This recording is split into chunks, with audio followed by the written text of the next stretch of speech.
Good morning or I guess I should say good afternoon, and welcome to the August 8th El Paso County Commissioners Redistricting Commission meeting.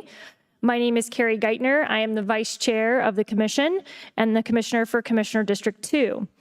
The primary purpose of this meeting is to designate finalist maps for adoption next week and to allow for staff to present any updates they have, along with affording us the opportunity and for this commission to provide staff with additional guidance. That means staff will take a more methodical approach to making any changes to existing maps based on our direction, including making the changes during this meeting in the Esri tool. In that spirit, we respectfully ask that comments during the public comment section be geared towards what specific changes members of the public would like to see in existing maps. As a reminder, members of the audience must refrain from any actions or demonstrations in this hall that are disruptive to the proceedings. To begin, I would like to start with any other comments by my fellow Redistricting Commission members. And as a little bit of a housekeeping item, after we have gone through those comments, I will need a motion to excuse Commissioner Bremer. Opening comments, Commissioner Williams. I do not have any comment. Thank you. Commissioner Vanderwerf. Yes, thank you, Commissioner. So I just wanted to say thanks to the continued input from the public. We've received a lot of it, and it's really been helpful. We've all been deeply considering several of those items. And for some of the larger major items, it looks like we've got every map that we're considering today to include some of those major items. I think one of the key ones, but I think it may be obvious to everyone here, is about keeping those 30 precincts whole in the southeast. So I am just pleased with some of where we've been going, and appreciate the public input for providing some of these comments and suggestions. And that's what I have for today. Thank you.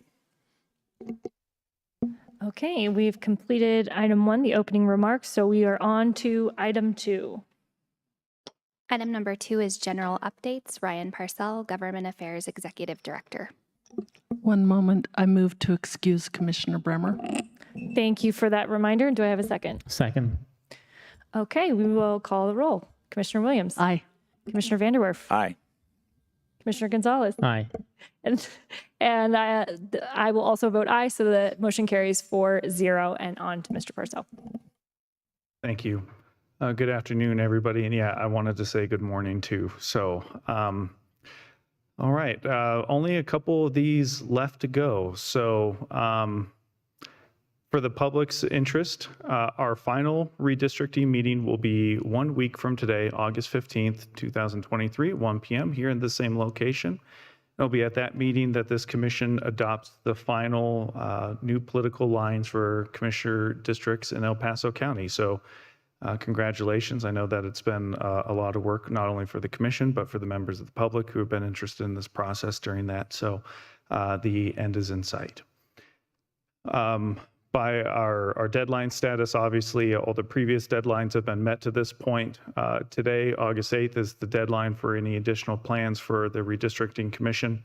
August 11th is the last day for any public comments to be submitted via writing on whichever finalist maps you guys designate today, with August 15th as the final adoption date. So a couple of points on the next steps here. So the primary purpose for today is to designate a minimum of 3 finalist maps. That's the amount that's in statute. You can go above that, but at least 3 finalist maps. And from here, you guys can make tweaks and everything else. Like you said, it'll be processed in the Esri tool. Even some of the competitiveness factors can be measured, but just to let this commission and members of the public know, that'll take about 30 minutes per map in order to run those figures. And so we can recess and run some of those figures if you want. There just needs to be ample time. It won't be something that just takes a couple moments to do. And then you've got the form as a tool that you can use to communicate things. Also, in the last couple meetings, we've transmitted shape files during the meeting We want to stick with those processes today as much as possible to make sure that we're being exact and deliberate in capturing your intention on any directional changes today. And then once all the changes are locked in today, then staff can go about and look at the additional indicators of competitiveness that we've talked about in previous meetings, such as polling party registration and calculating the Cook PVI. That data will be presented to this commission and the public on August 15th. And with everything moving around, we didn't want to calculate that based off of moving targets. I also have the slides that I had last time that talk about the competitiveness. This, I think, has been uploaded to the Google Drive. If not, I'll make sure that it's uploaded, but I can go over those slides again if the commission would like. Otherwise, I can just pause for questions. Are there any questions from commission members? Okay, go ahead. All right, thank you.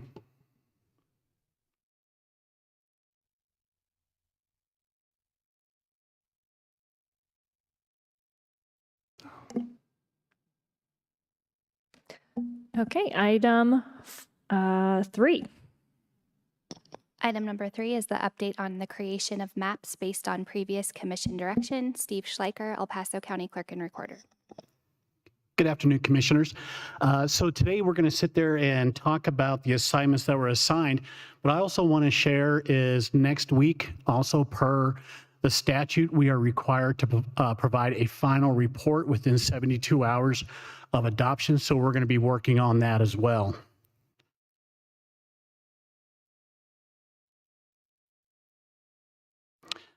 So today what we're going to do is review and analyze final map 1, map 2, map 3, map 4, and then what was passed at the August 8th meeting is the final new map 5, which was proposed on August 4th, and the final new map 6, which was proposed last week as well.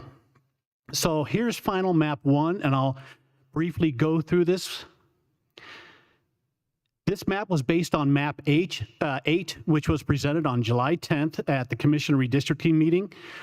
Precinct moves, so we're talking the historical, how we got here. Precinct moves came from Commissioner Geithner's commission direction form. Precinct 445 moved from District 1 to adjust for population deviation. So here, as you see, the 30 suggested precincts, are they all within the Southeast? They are not. Is Fountain for Carson, Security, Whitefield, Hanover together? They are not. Here is a printout of map 1. And in compliance with 1047, the overall range and deviation is 4.93%. Total precincts moved, 73. Total affected population, 25.03%. And total effective active voters, 21.41%. Here's the target deviation for each commissioner district. The precincts moved, what has been added, deleted, and the impact for each commissioner district. Going into the first criteria of population equality in the Voter Right Act, here are the statistics for total population for each district and the breakdown where we're seeing increases and decreases above or below 3%. Here's our voting age population, the breakdown of that. Going into the second criteria of communities of interest and compactness, looking at our cities and towns and municipalities and our military installations, our school districts, and the 30 precincts that have been identified as Southeast. So District 3 has 2 precincts, District 4 has 25 precincts, and District 5 has 3 precincts. The third criteria, political competitiveness, here is U.S. President.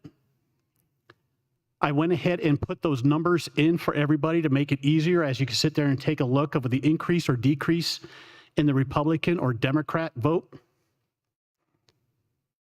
U.S. Senate, Colorado Governor, Secretary of State, Clerk and Recorder, and lastly, Sheriff. And there is the breakdown as far as the deviation as the average of all races. Is there any questions on map 1? This is one that we went over last week. Doesn't Seeing look like none. there are any questions. Please proceed. Okay, on to final map 2. So final map 2, this was based on a combination of publicly submitted maps from Zucas version 1 and the Waller-Martinez map. Precinct 200 was added back to Commissioner District 1 based on Redistricting Commission request. As you can see here is the 30 suggested precincts are all together, and Fountain Fork, Carson, Security, Whitefield, Hanover is together. Here's a copy of that PDF. In compliance with 1047, the range and deviation is 3.64%. Total precincts moved, 59. Total affected population, 18.43%. Total affected active voters, 17.77%. Here's our target deviation for each commissioner district. Our precinct moves, what has been added, deleted, and the impact to each commissioner district. Our first criteria of population equality, the Voter Right Act for total population. Here are the statistics based on this map. The breakdown for total population. Here's our voting age population and the breakdown of that. Our second criteria, communities of interest and compactness. Here's the information for our municipalities and our military installations. Our school districts, and the 30 precincts identified as Southeast Colorado Springs, and they're all within District 5. Our political competitiveness, here's U.S. President, U.S. Senate, Governor, Secretary of State,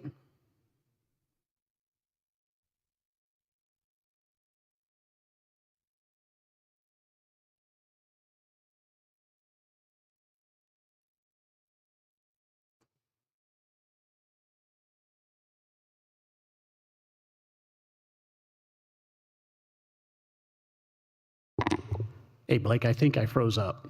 There we go. Clerk and recorder.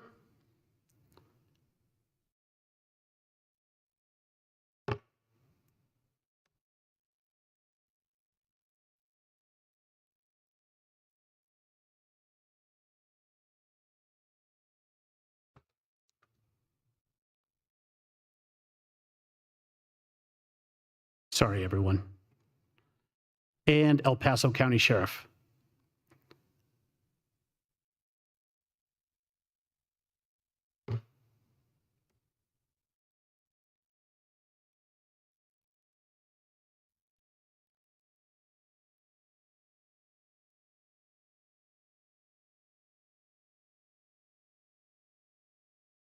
Okay, and here is the average deviation of all of those political races broken down by district. Is there any questions on final map 2? Seeing none. Okay, final map 3. Based on map 10 with all 30 precincts together in the southeast. Are all 30 suggested precincts in the southeast together? They are. Fountain Fork, Carson, Security, Whitefield, Hanover together? They are. Here's a PDF of that map. In compliance with House Bill 21-1047, the deviation is 3.69%. Total precincts moved, 51. Total effective population, 15.95%. Total effective active voters, 14.77%. Here's the target deviation broken down by each district. The precinct moves for each district. Our first criteria of population equality and the Voter Right Act. So for total population, here is your breakdown for map 3. Here are the increases, decreases by each district. Here's voting age population. That breakdown as well. The second criteria of communities of interest and compactness.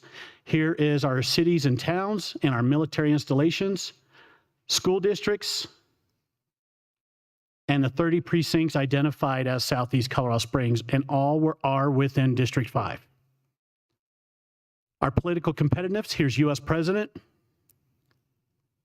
U.S. Senate, Governor, Secretary of State, Clerk and Recorder, El Paso County Sheriff, and here's the average deviation of all races.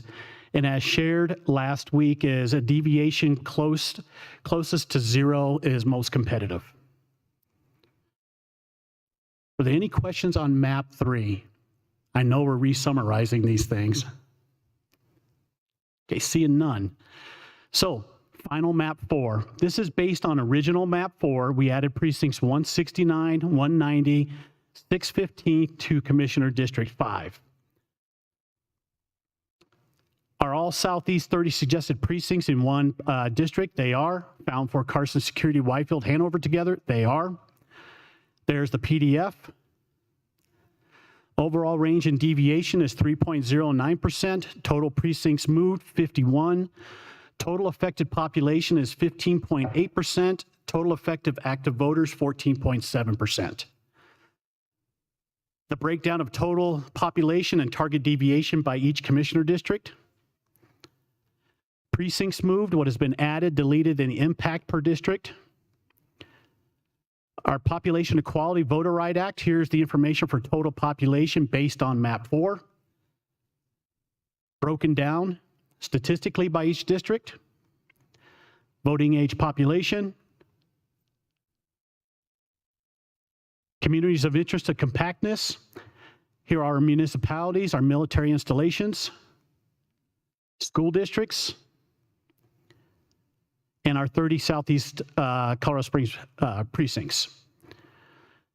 Here's our political competitiveness breakdown for final map 4, U.S. President, U.S. Senate, Colorado Governor, Secretary of State, Clerk and Recorder, County Sheriff, and here is the average deviation of all those races. Are there any questions on final map 4? Okay, so let's go on to the 2 new ones that we were asked to go ahead and study and analyze. So this is final map 5, which was proposed on August 4th. This was renamed this basically renamed original map 3-31 to final map 5, which was proposed on August 4th, and we archived the original final map 5. Are the 30 suggested precincts in the Southeast consolidated into one district? They are. Fountain for Carson, Security, Whitefield, Hanover, are they together? They are. Here is a PDF of that map. In compliance with 1047, the overall range and deviation is 3.57%. Total precincts moved, 52. Total affected population, 10.8%. Total effective active voters, 15.58%. Here's a breakdown of the total population, the target deviation. As historically, what we've done this whole process is we built up Commissioner Districts 3 and 5 and allowed Districts 1, 2, and 4 for growth. Here are the precincts that have been added, deleted, and the impact to each commissioner district. For our first criteria, based on final map 5, the Population Equality and Voter Right Act, here is the information there.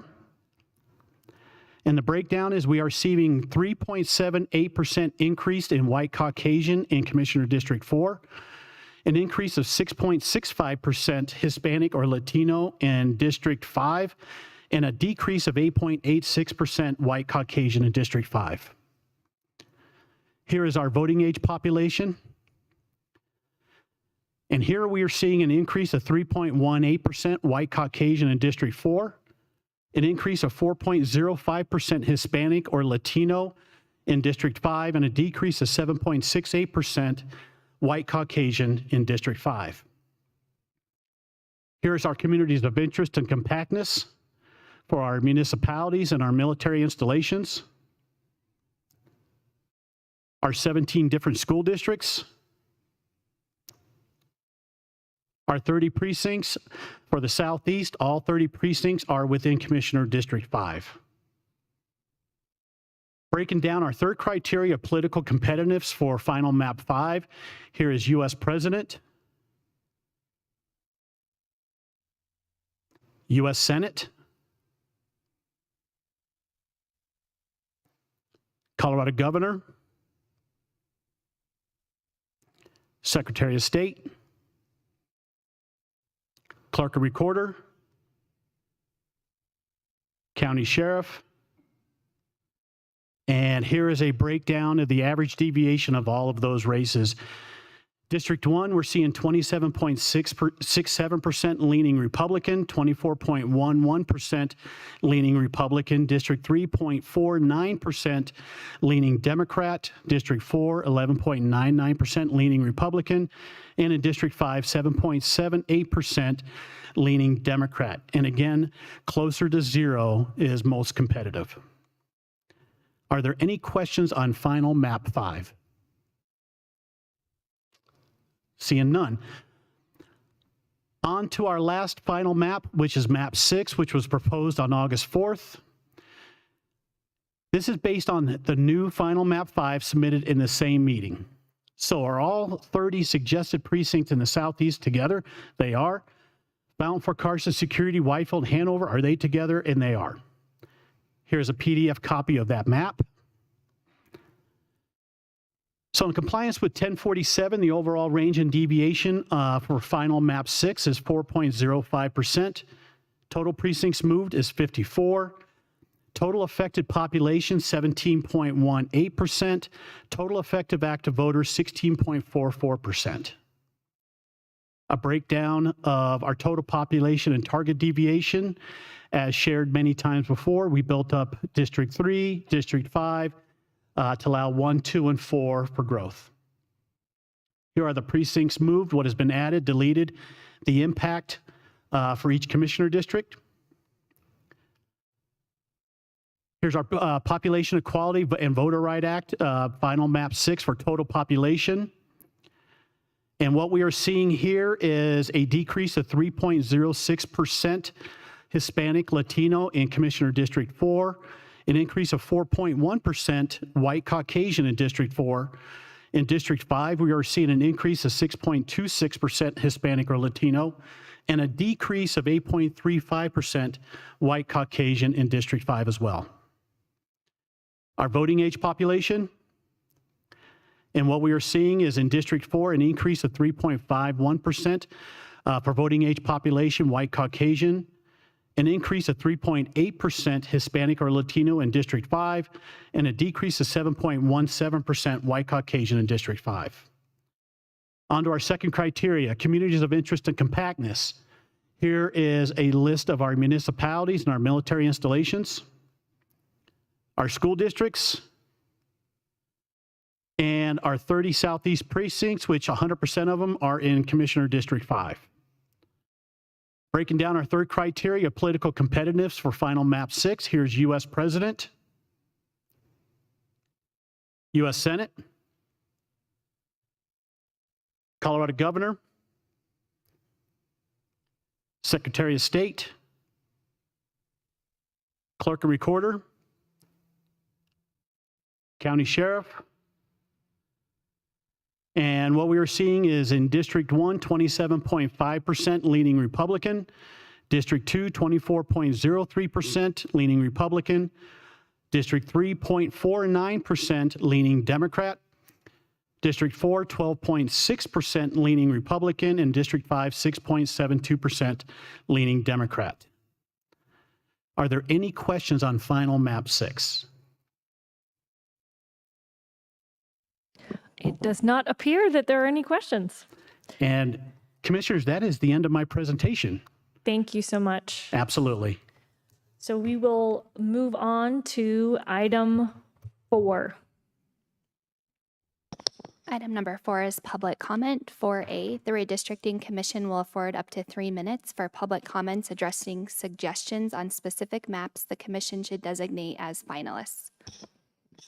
Okay, so if you would like to speak, if you would come down and just kind of line up here and then state your name for the record, make sure that you sign in, and you can begin your 3 minutes.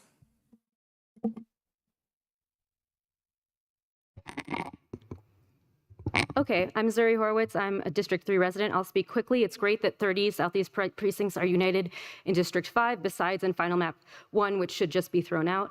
However, based on the final maps, only Final Map 4 follows HB 21-1047. Besides Final Map 4, Final Maps 1, 2, 3, 5, and 6 are neither contiguous or politically competitive.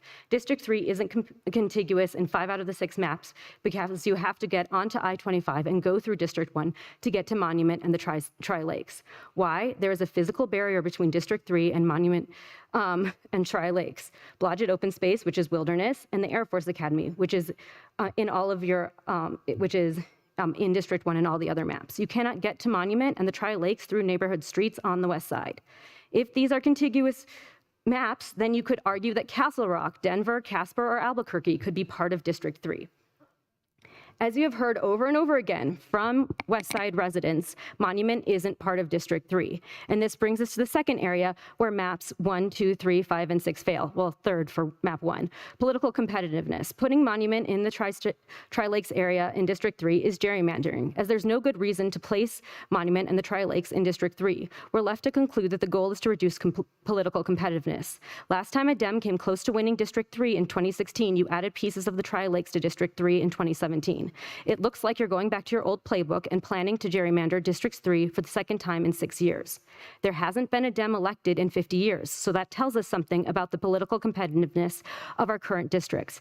If we come out of this process with districts that are even less competitive than what we went in with in Districts 3 and 5, it will be because you wanted to reduce political competitiveness, Stan. If you're going to make fair maps, use map 4. Keep Monument and the Tri-Lakes in District 1, unify all 30 precincts of Southeast Colorado Springs, and have 2 truly competitive districts, which can change hands within 10 years, according to the law, something that has not happened in 50 years, or face the consequences of going against the law. Also, holding this during the day means that in order to participate, we have to miss work.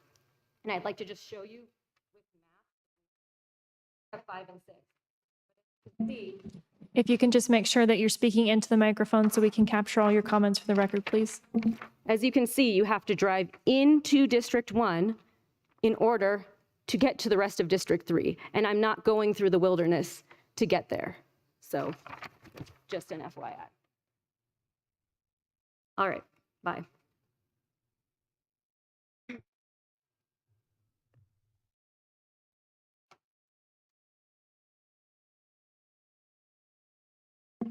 Is there anyone else who would like to speak during public comment?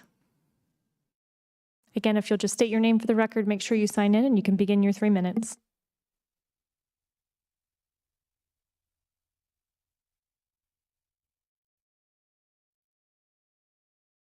Okay, thanks.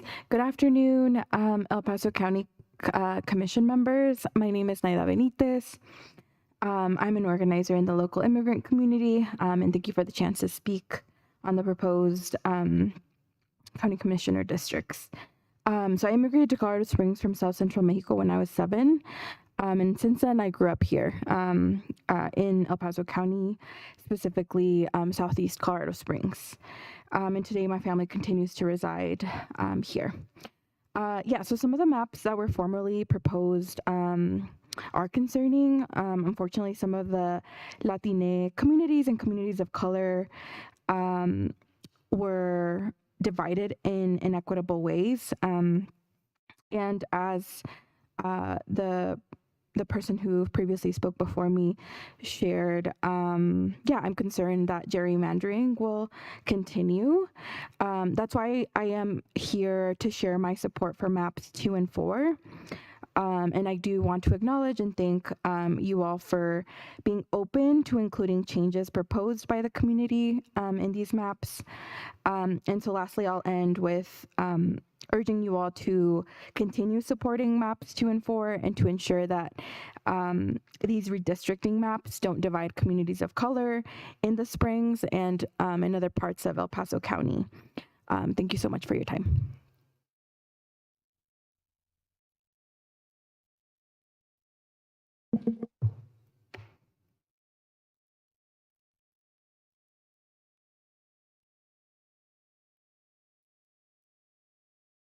Hello, my name is Alisa Rizzo. Thank you for giving the community a chance to speak on the proposed county commissioner districts. I work for a nonprofit housing organization as a case manager, and I work directly with impacted communities of color. I believe all voices deserve to be heard in an equitable and inclusive way. Unfortunately, some of the maps being considered divide communities of color that represent key groups of interest in El Paso County. That's why I support maps 2 and 4. They were drafted based on feedback from those who are directly impacted by the redistricting process. I appreciate the creation of maps 2 and 4 because they create the space for underrepresented communities of color to be heard. So I ask you all to support maps 2 and 4 so that Colorado Springs can take one more step closer to equity and inclusion. Thank you.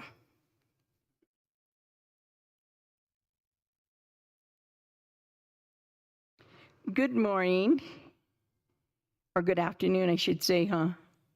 I guess you guys already know who I am. I'm Gloria Martinez. I want to thank you for this opportunity for coming here, and I want to thank all those people over there for working so hard on these maps. They did a great job.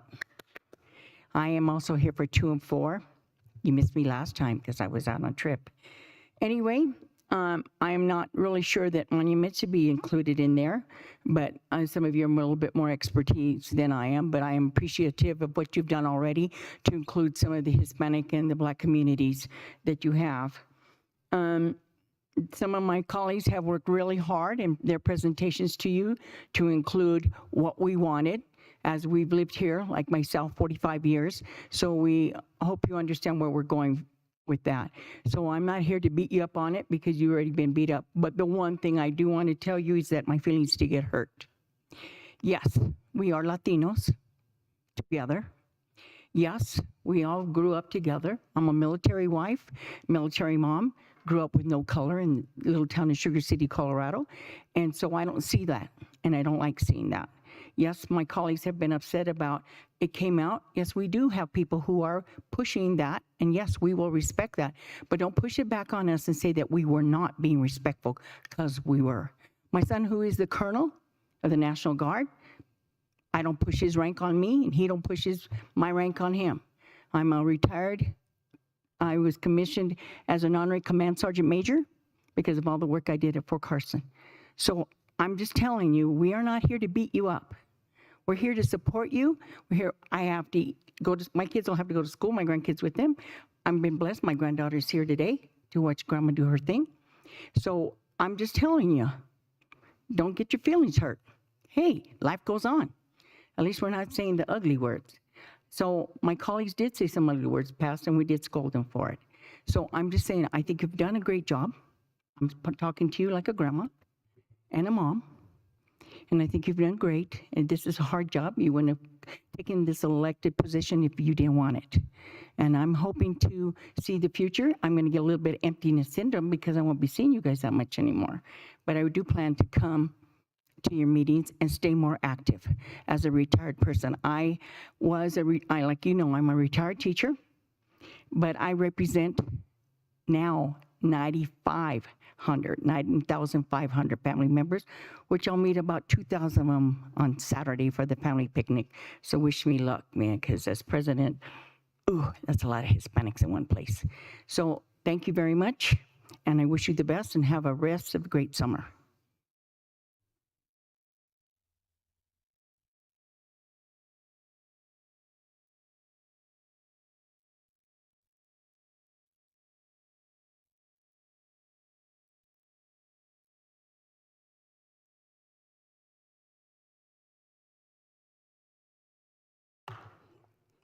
Good afternoon. My name is Mike Williams. I'm the Executive Director of Citizens Project and a lifelong Southeast resident. I moved to Colorado Springs when I was 6 months old, as my parents were stationed at Fort Carson. I was the youngest of 6, and they got out here, and I've called the Southeast home 30 of my 32 years of life, or 32 of my 34 years of life. First of all, I'd like to start off by tipping my hat for keeping the Southeast together. Currently, I'm in a district with an average income of $42,000 and a population that is about 64% non-white. In the map as it is currently, I'm in District 2, and it takes 17 minutes to get out east, and it takes 3 minutes to get to K-Land from my house. So that was something that should have never happened in the past, but we're grateful that it's been rectified, even if it's been a process. District 3, on the other hand, isn't continuous or politically competitive. I echo the first speaker's comments in restating that gerrymandering is something we would like to not see happen going forward, and state that and for us to be called out and say that we have a political agenda is extremely disingenuous. We're a coalition of nonpartisan organizations that are calling out issues such as gerrymandering to dilute political competitiveness, and that's our responsibility and civic duty. We're supporting maps 2 and 4 because those are the best for the community as a whole.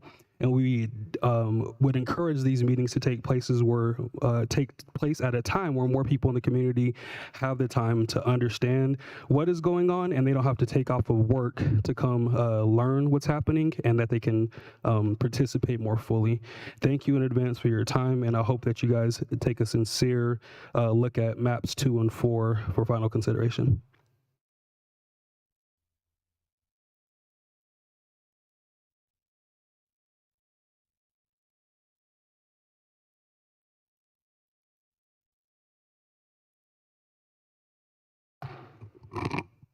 Hi, my name is Amy Pascal. I live in District 3.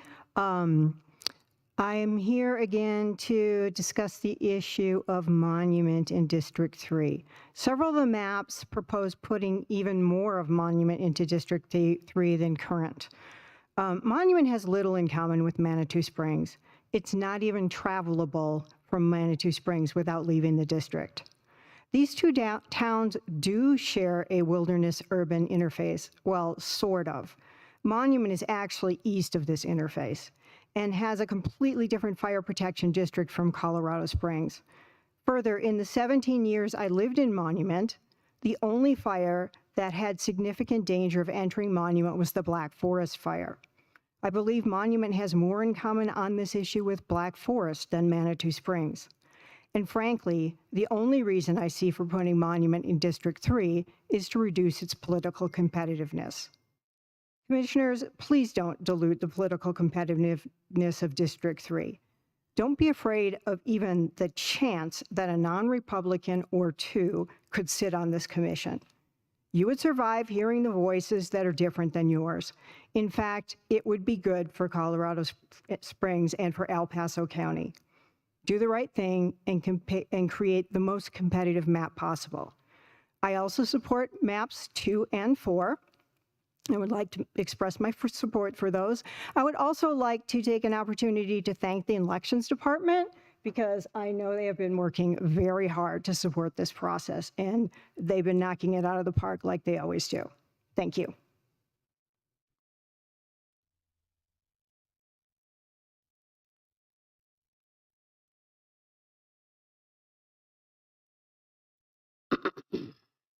My name is Elizabeth Wallace. I've lived in Colorado Springs for 25 years, and I've been really discouraged as I watch the election after election and see that nothing much has changed.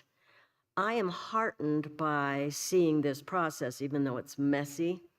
I'm really heartened that and encouraged that all 30 precincts in the Southeast look like they are now going to be together. That's great. Moments like this can be a turning point, and I think we should go ahead and take the corner, take it fast, and keep Monument and the west side of Colorado Springs in separate districts. I did a little checking with the Realtors website.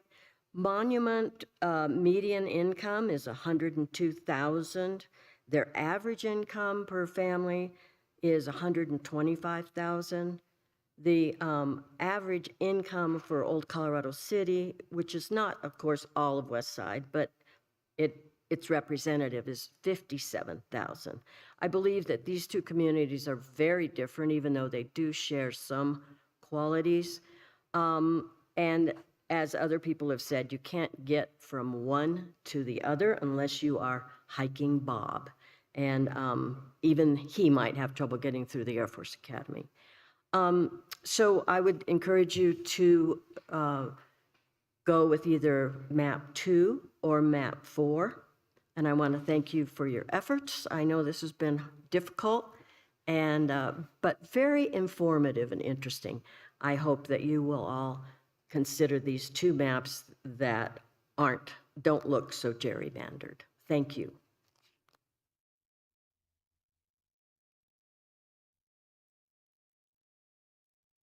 I gotta sign in, huh? My name is Catherine Chukas. I live in the northwest side of Colorado Springs and have been up there since Waldo Canyon fire. I hadn't even packed my boxes. So all of us at the dais and in this room have learned a few things since the Redistricting Commission meeting started in May. For example, how to use the ESRI redistricting tool. I learned how to use this in late June. We've learned that Precinct 445, despite its numbering convention, is in Academy School District 20. It is not in School District 49. Many of us learned that last week. We learned what a good or poor format is for a 5-district map. Is this still on? In late July, Mr. Schleicher turned on this overhead projector and he put up a piece of paper saying a circle in the middle with 4 districts around it. That's what makes a good map. That would have been good to know earlier, but we learned it in late July. But there's things we haven't learned yet from these meetings. One of them is the good standard for map making, which is that things are supposed to be compact and contiguous. We all don't know the methodology for compactness yet, which staff is using when they say it seems to be compact. It's never been shared with us. And as for contiguity, it's only been discussed in public comments by Mr. Perez and others. Also, I think we don't know how competitiveness will be assessed by the commission based upon all the numbers the staff is assembling. Finally, I wanted to let you know that based on, you saw my comment this morning that I submitted, but I have edits to Final Map 4 that brings a lot of things closer together. It takes into account all of last Friday's concerns about Final Map 6. It's taking them all into concerns. I have 4 sets of precinct moves, which are less than what was discussed by the commission when they went from Final Map 5 to Final Map 6.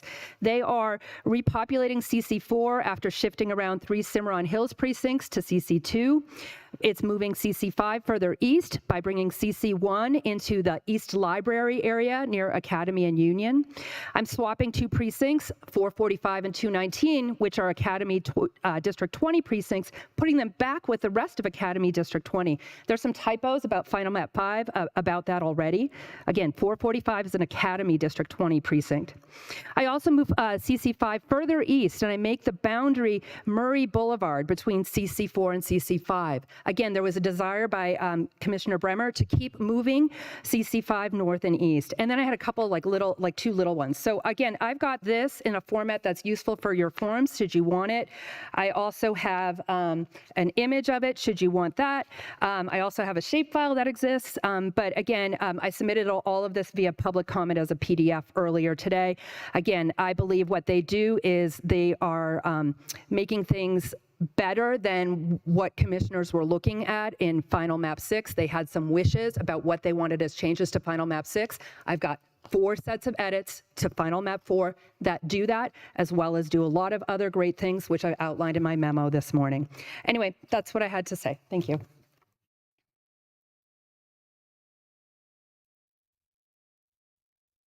Would anybody like these pieces of paper? I think that if you, well, maybe have a question, go ahead. I was going to ask, did you say, you mentioned map 6 and 4. Are these edits to map 4? These are only edits to Final Map 4. They make it better than the discussion of Final Map 6 in the final 10 minutes of last Friday's meetings. There was wishes by commissioners of other things they'd like to see to Final Map 6 that they were going to go home and consider. And I think I've done that with Final Map 4 when they expressed their interest. Okay, I don't know who would receive that up here. I think if you would like to hand those off to Mr. Purcell, and then he can make copies. Thank you.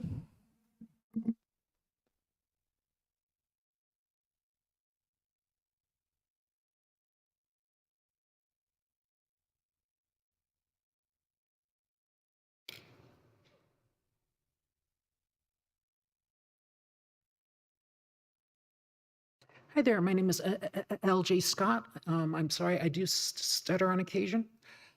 So I became a resident of the southeast section in the summer of '79. And once I graduated high school back in New England, I moved here and made Colorado Springs my permanent home for the past 40 years, the vast majority of that time in the southeast area. I'm very thankful that the majority of the maps combine those 30 districts to retain the southeast area. Yet, I noticed that map 1 is still here. While there's been lots of verbal discussion about how it needs to be changed and improved, I've noticed over these past few weeks that visually it has remained the same. I am hoping that one of the things that can happen with the conclusion of today is that map 1 enters a nice afterlife in the archive folder of the website. Thank you.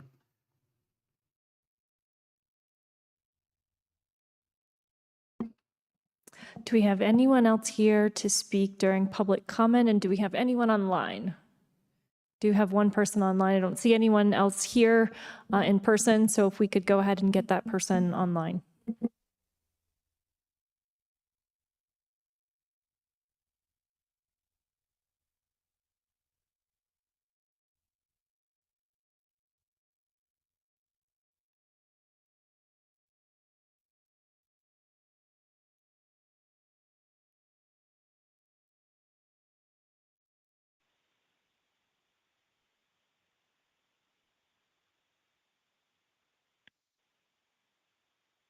You're online with the Redistricting Commission?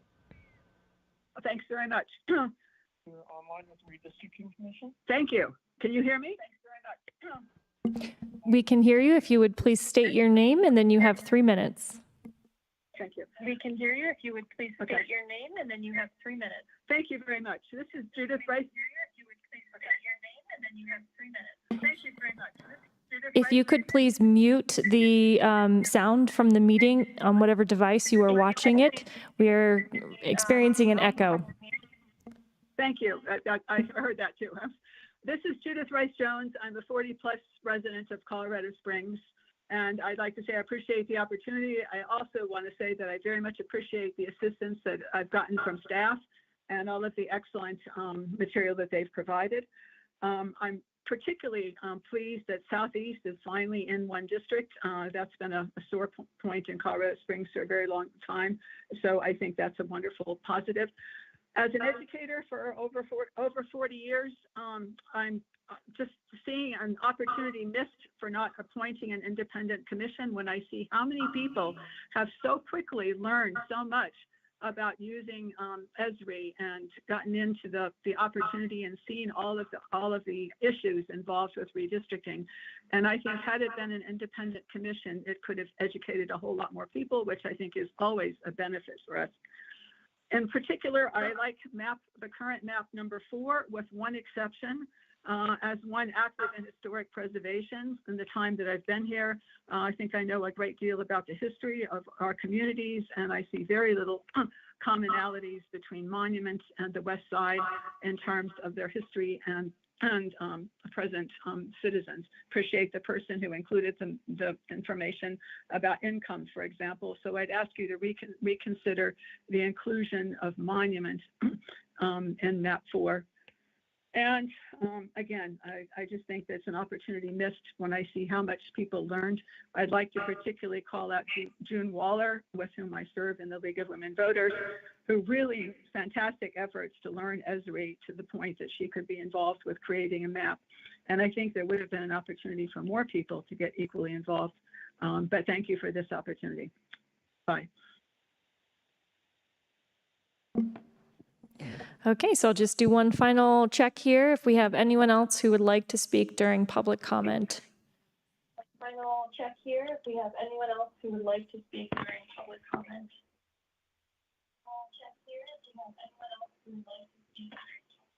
I'm hoping that we can politely disconnect with the callers. We don't continue to have that echo in the room.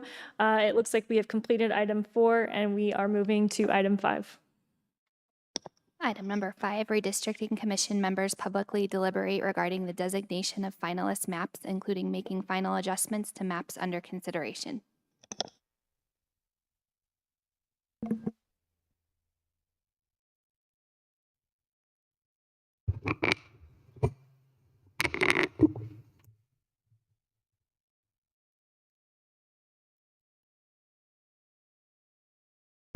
Mr. Sliker, did you want to kick us off with some opening comments here, or are you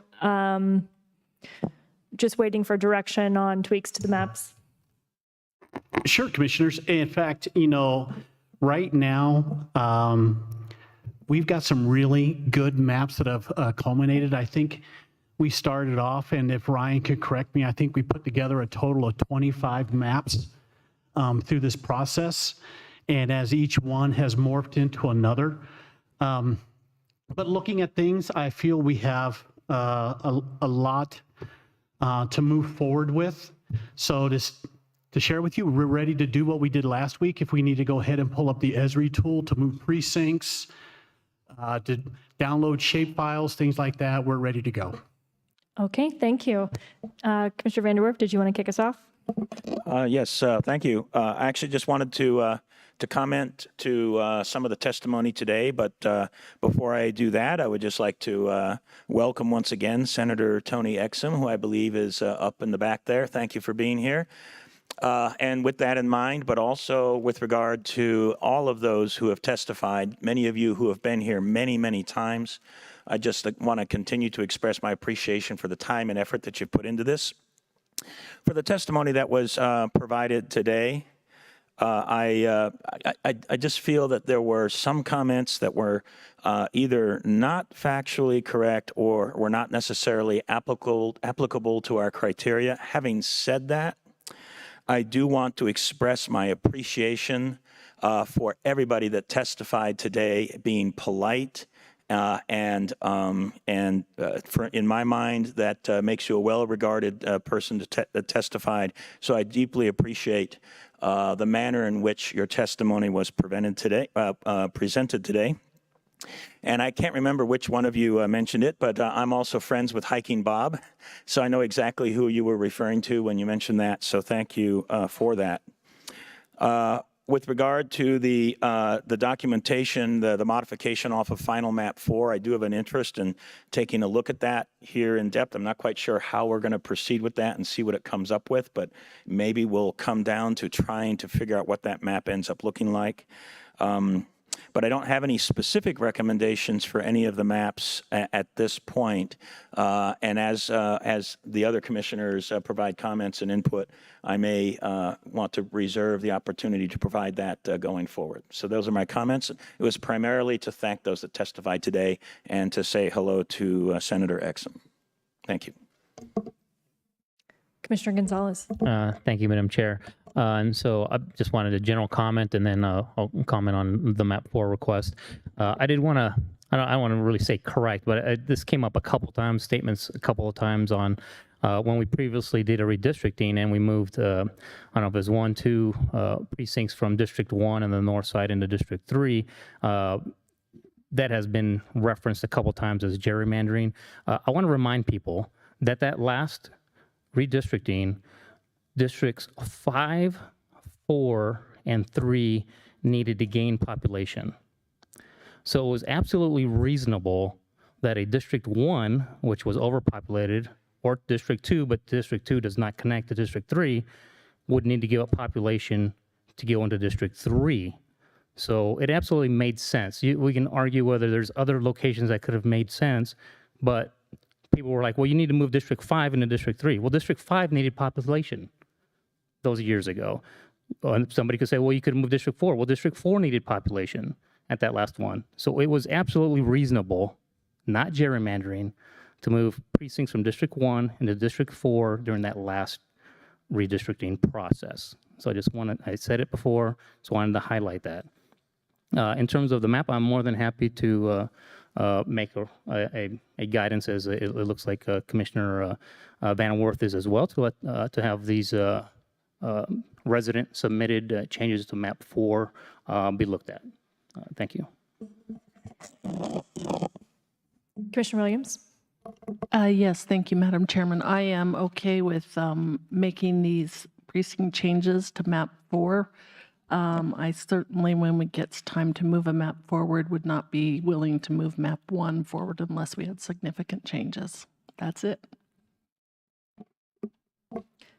Okay, I have also some comments, and I know some of those comments were made about map 1, but specifically in the last meeting, we said that wanted to reserve that map to make those changes to, and I do have changes for that. I actually have 2 shape files today, one with changes to map 1, and the other with changes, a couple additional changes for map 6. Some of the things in the last meeting that I referred to of trying to get more of that western side of Powers into District 5, where I feel like it more closely fits. And yet, of course, we know the struggle is real with the population and trying to get all those things that work. I do also want to just respond a little bit about the comments of income. I have to say that if that is a standard, we will fail all over this map all day long. There's just no way we can't put Monument by itself. We have much higher incomes in various different areas of our district, and they are always paired. I find a little bit of irony in that when we talk about inclusiveness, that we would want to separate and segregate those who have lower incomes. I think that it's important for us to remember that we are a very diverse community, and with that comes the impossibility of separating everyone up into little buckets. Certainly, I would venture that there are probably even people in this room who have never been to Falcon, who have never been further east than Peyton, for example. And so, though we have a very diverse community, we do have to figure out how to put all of those different areas into 5 buckets, and it is very difficult. So I do have 2 shape files. I am prepared to transmit those over. I know last time we needed to take just a quick 5-minute recess to make sure those were pulled up and ready to go. Do we need to do that today as well? Absolutely, Commissioner. So we'll go ahead and have Sydney remote into her PC, and we'll go ahead and right here in front of everybody, we'll take those shape files and put them into the Esri tool. And then Commissioner Geithner, I just emailed you Sydney's email address. Since Carl's out today, she can accept the shape file.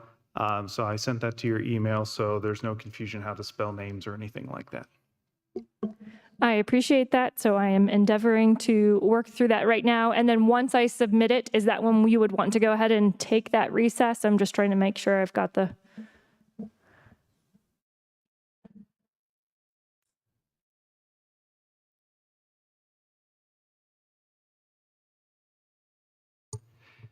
Yes, Commissioner. We'd like to do that the same. So the map has to be submitted in the meeting, then we can take a recess. Staff can build the map, and then we can come out of recess and start the examination together. Okay. Go ahead, Commissioner Williams. Can we also accept the Chukas shapefile as well for map 4, or did you want to hand make these changes? We could accept the shapefile for that as well, and I can visit with Ms. Chukas to give her the same email address so she can email that in as well if you would like me to. Thank you. Okay, so you can, we'll just all wait here while I get my email logged in and get this sent over. Thank you for your patience.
Okay, so it looks like it has gone through on my side and is sitting in my sent folder. So let me know when you have those ready and we'll go ahead and into that recess.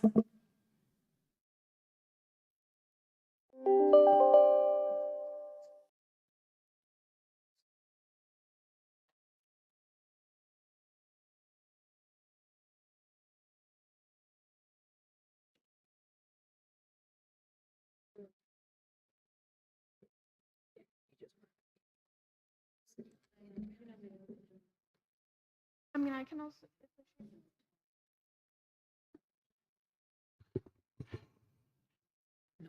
So Commissioner, we did receive your shapefile for map 1 and also final map 6. And right now we're waiting on Ms. Zuka's shapefile, but she also has the availability. If she can't get through the county firewall, she could put it out there on the public website and we can get it from there as well. Yep. Okay.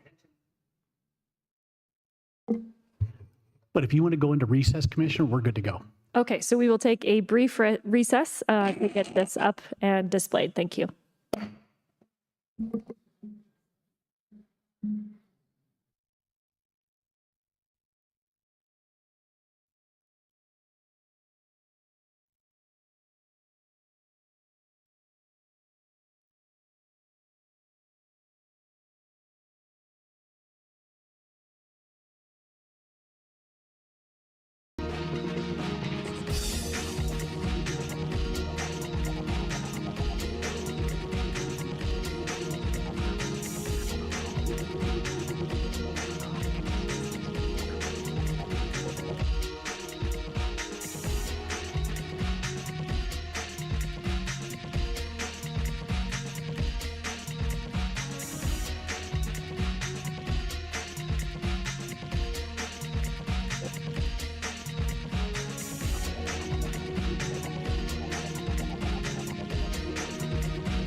Okay, we will call this meeting back to order, and we should have those shape files ready and to continue our discussion on item 5.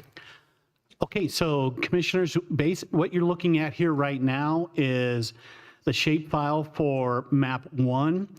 What we've renamed this is map 1 version 2. And Sydney, if you could go ahead and pull up the deviation for this. So what we're looking here on map 1 version 2 is the overall range and deviation to comply with 1047. We're at 4.08%. The total population for District 1 is 143,899. District 2, 147,957. District 3, 145,830. District 4, 149,873. And District 5, 145,214. So we are within the overall range and deviation. Okay, so if we could pull that back up again, if that's okay, then I could just kind of do a little bit of explaining here. As I said in our past meetings, I was committed to trying to bring something forward that would bring together some of the conversations from get map 1 to where we could actually have a map that was meeting criteria. And I see some of the hash marks and different things on here. I believe I have all of the 30 precincts at this point. I believe that I do. We will obviously see some conversation, so just... Yeah, in fact, what we're looking at, Sydney, can you zoom in right there on the border? Is it 169? We're missing one? Yep. Okay, so I think that if that's it, that may be the only one. I moved back and forth on a couple of those. I missed that one. If we could... Madam Chair, if I might? Yes. Thank you. So unless I'm mistaken, and maybe we can pull up the list of the 30 precincts. If you go to that southwest section, it's something I paid a lot of attention to in some of my previous work. And maybe if you could just scroll up to the southwest section. Or, sorry, yeah, southwest. Well, no, sorry. Get close again, and then move the map up. Sorry, move it down. There you go. Thank you. A little further down. And then if you look to the left side there, just under the where it says District 5, that's Precinct 169. I think that's one of the 30 precincts. And then I think if you look at below that is 605, and below that is 601. And let's reconfirm the 30 precinct numbers, but I think those 3 are part of the 30. So I'm going to confirm that you're right. I hope I did not send you the wrong file or it didn't save correctly. Can you pull up the deviation again?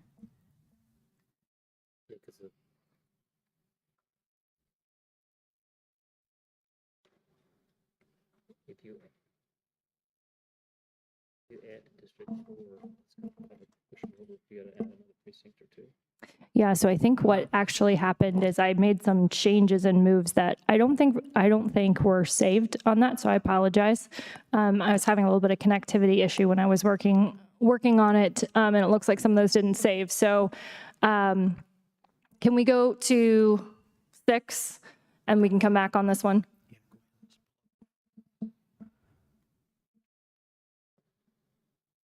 So here is the data for the population for map 6 version 2. The overall range and deviation is 4.9%, so we're still within 5%.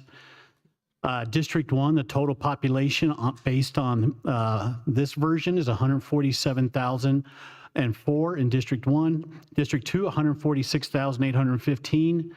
District 3, 143,230. District 4, 145,315, and District 5, 150,409. So you're going to pull up the...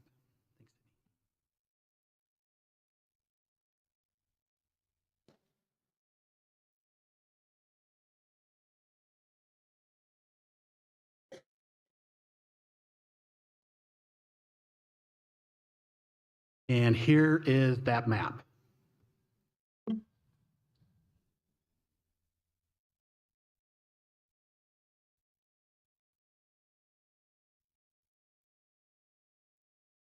So just a couple of notes. In our last meeting, we talked about, both Commissioner Bremer and I had talked about that kind of middle part of Colorado Springs, well, which was probably referred to as the eastern part, where Powers is kind of a dividing line.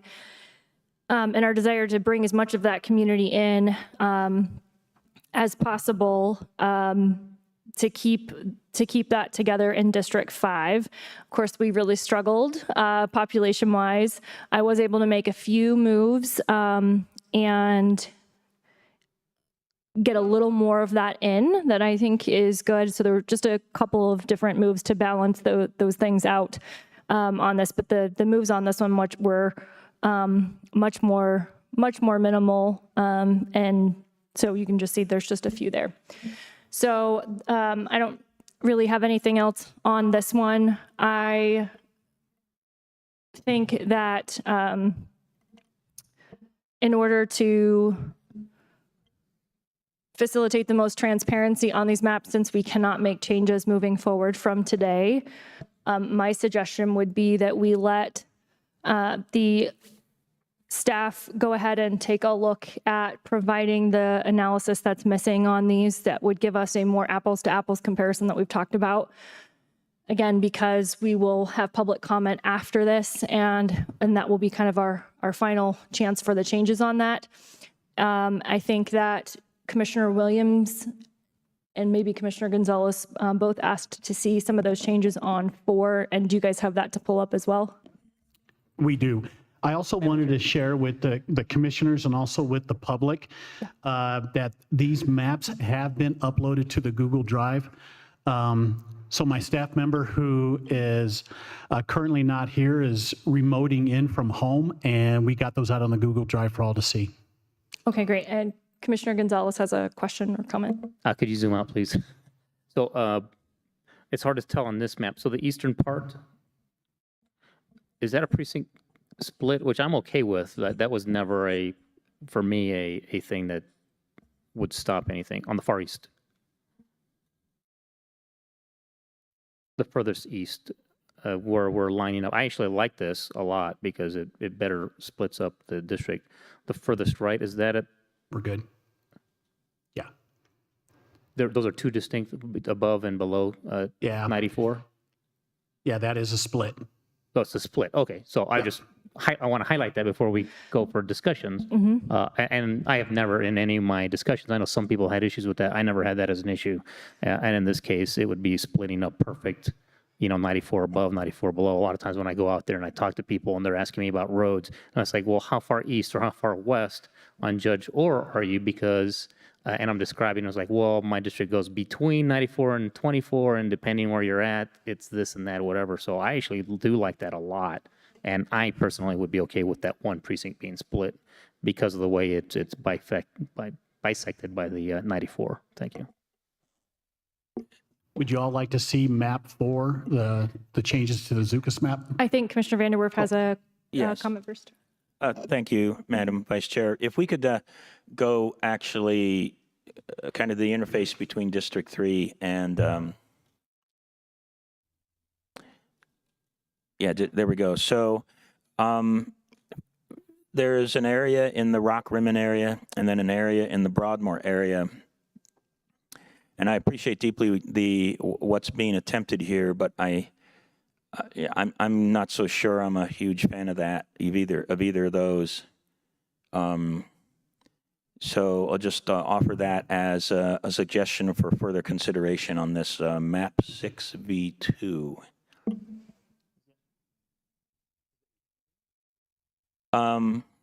It's putting a little bit of Rock Rimmon into District 1, and it's putting a little bit of the Broadmoor into District 4.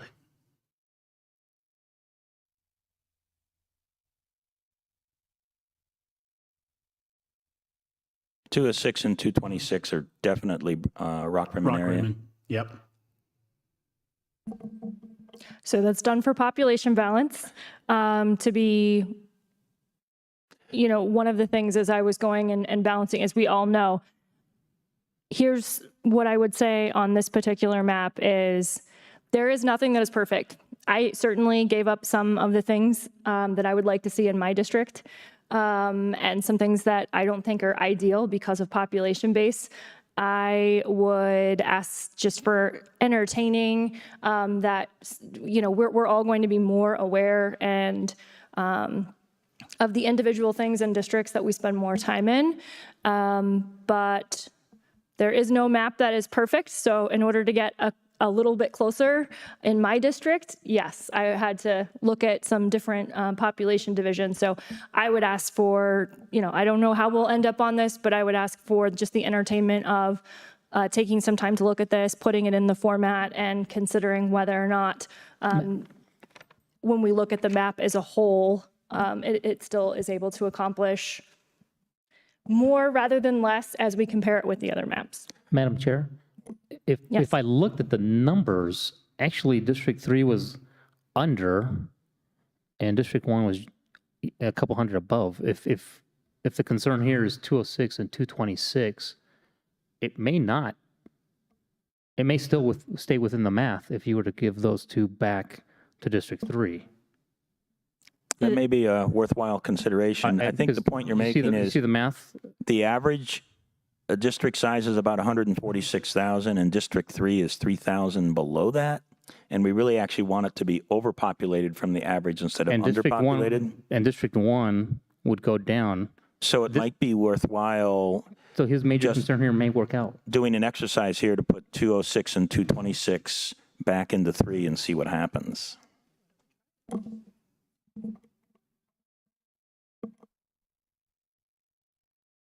Mm-hmm.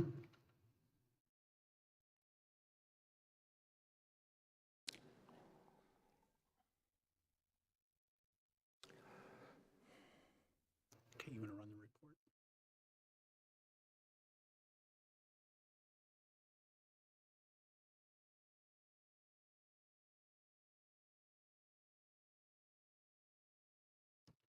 That comes in at 4.61%. District 1 is coming in at 143,653. District 2, 146,815. District 3, 146,581. District 4 at 145,315, and District 5 at 150,409.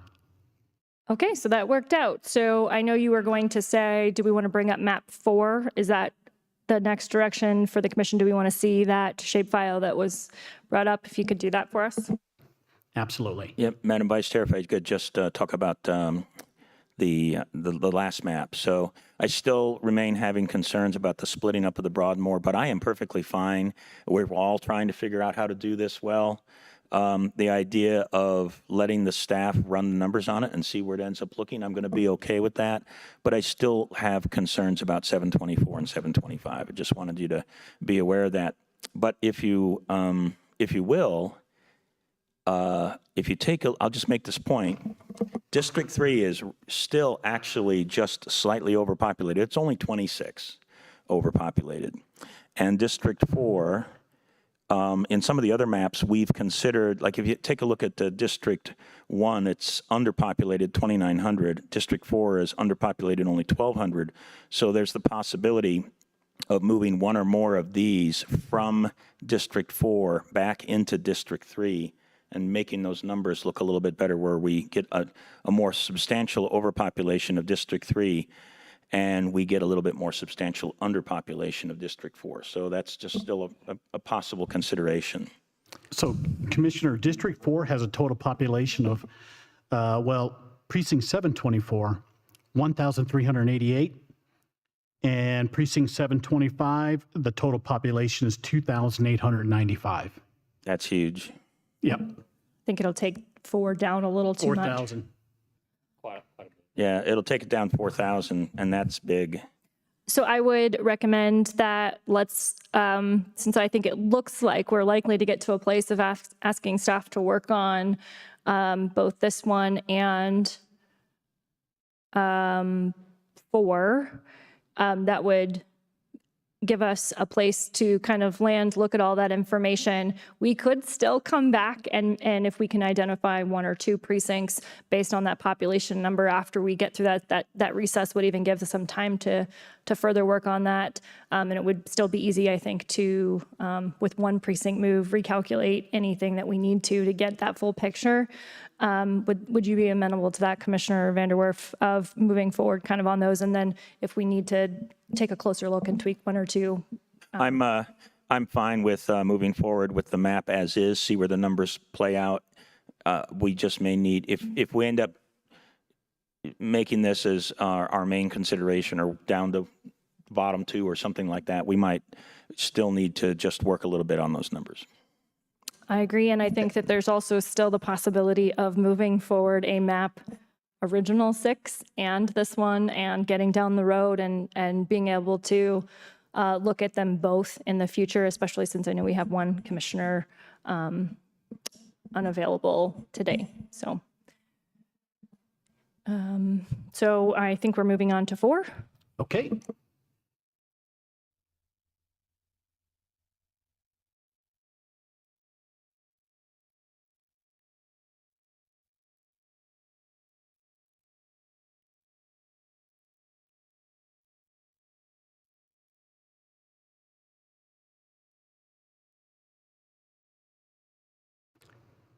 Okay, here is map 4 with Ms. Zuka's changes. It comes in an overall deviation percentage of 4.43%, so it's within the deviation.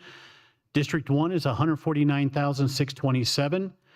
District 2, 143,131. District 3 is 146,790.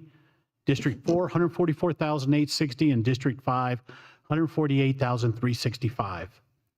And we'll go ahead and pull up the map here real quick.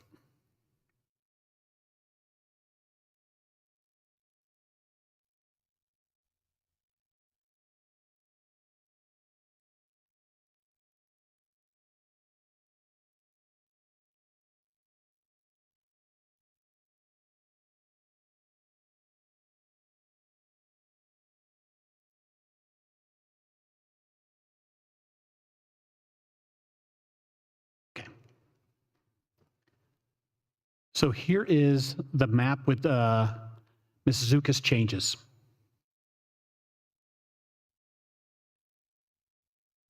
So you want to zoom in?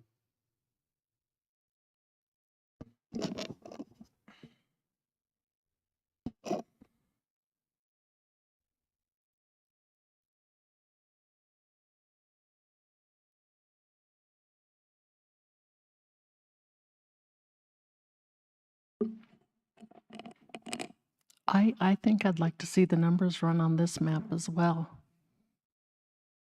if anyone else is interested in that. Okay. So with talking with Sydney is we could sit there and run the political competitiveness on all 3 maps here. It's going to take probably about 10 minutes per map. Yeah. So, yeah. So that sounds optimistic. Yeah, absolutely.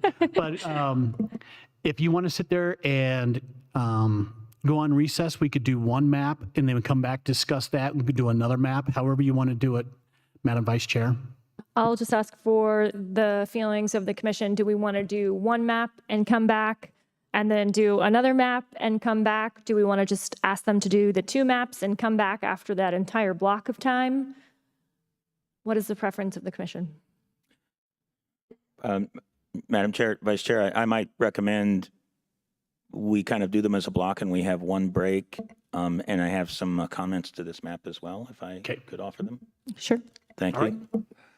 So if we could scroll so we can view the northern half of the county here. Thank you. And some of the challenges that I think is in this map is that 441 is not in District 1, and this is on the eastern side, as well as 440. And I think that's a little bit of a challenge, at least for me. I believe those were identified by Commissioner Geithner as being part of Black Forest, if I remember correctly. That is true, but if 219 is also one of those groupings. So as it is on here right now, we do have a split in those precincts that I identified as Black Forest. So that is too a concern of mine. Right. And then if we go to the northwest side. Thank you. This 301, which goes to the northwest part of the county. This is one of the challenges that we always have is, you know, whether that 301 should be in 1 or whether it should be in 3. And the way you access the very small number of residents that are in 301, some of them are accessed going west from Palmer Lake and Monument, and some of them are accessed from Woodland Park. So this is one of the arguments why you would actually argue to have Monument in District 3, because the residents in 301 get accessed, some from the west and some from the east. It's just a comment to make. I too, that's one of the reasons why 4 has not been one of my most favored maps. I've stated over and over again that I think that the WUI and that area needs to be kept together. And so while I am happy to see and have this run and take the time to do that, and I think that in the interest of full transparency and giving everyone an opportunity to see what these are, I'm totally open to that. But this is not likely. There are several things on this map that in my opinion, are a pretty big problem based on our communities of interest. I know that many of the public stated their concerns around this primarily related to political competitiveness, but because communities of interest are a higher level focus, I'm unwilling to kind of sacrifice that WUI area, specifically because we've heard so much about that in the legislature and the decisions. Again, I want to bring it back to the decisions that this board makes. We've heard things about driving through and hiking through and those kind of things, but again, specifically regarding the law and how the decisions that affect those areas based on the decisions this board makes, I think that is a much stronger argument for maintaining that as a community of interest as the WUI.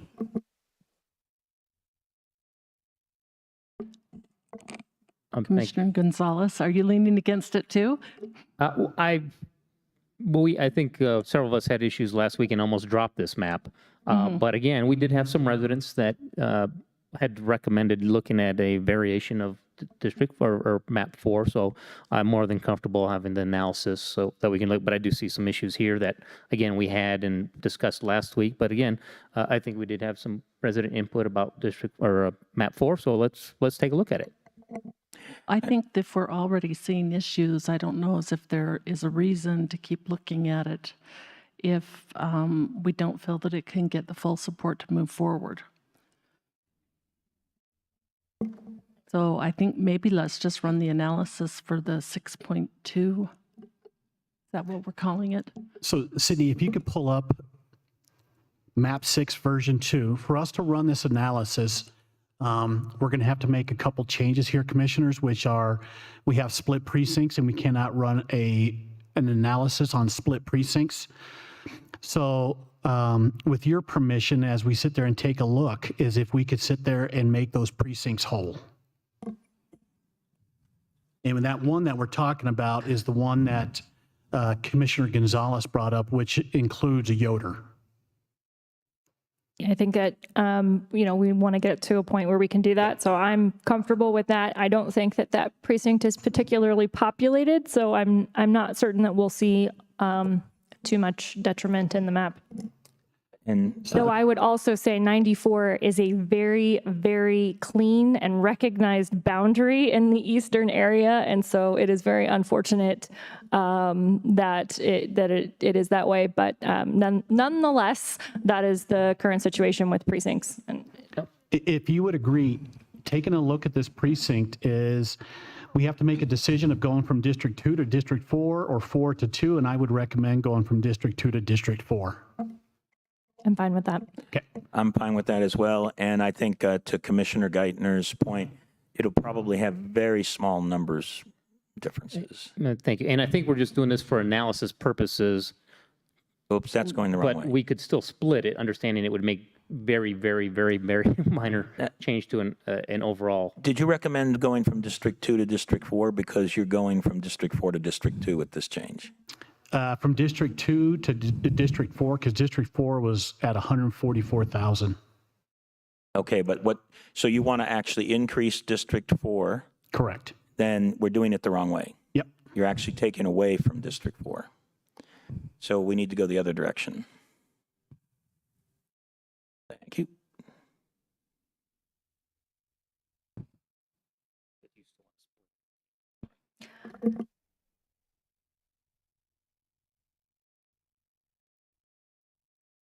Again, Commissioner Madam Gonzalez. Chair, yeah, so I just want to clarify. You're saying we can only split it to do the analysis, but we could split that in a final decision of the map. You could, but Commissioner, if we go back to our very first meeting, the recommendation was not to split precincts because when we have to enter this into the score system for election purposes, that's why we were sitting here talking about keeping precincts whole.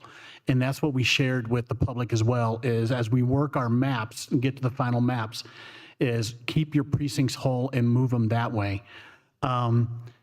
If I could, is my election director, Angie's here. Angie, how hard would it be to do that split precinct into the score system?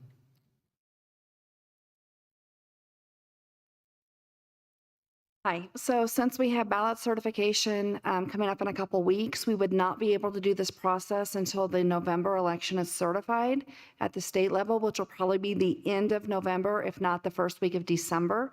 So we would have just a couple weeks.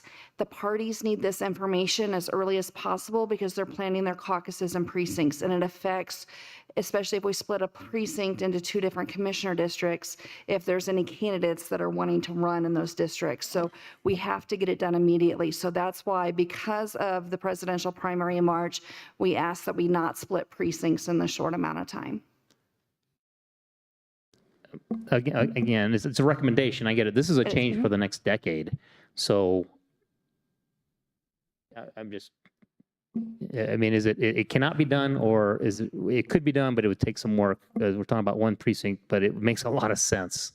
It absolutely could be done, but it would take a lot of work and a lot of preparation in December to make sure we got it done. Why would this affect the November election, or is this you're talking about next year's? We cannot make changes in the system once we have ballot certification. The system is pretty much frozen. We cannot make changes to precinct or addresses once we certify ballot content. So we would not be able to do it until after the November election certified. So we just have that short time frame between the certification and assemblies and caucuses. Which is like March or something?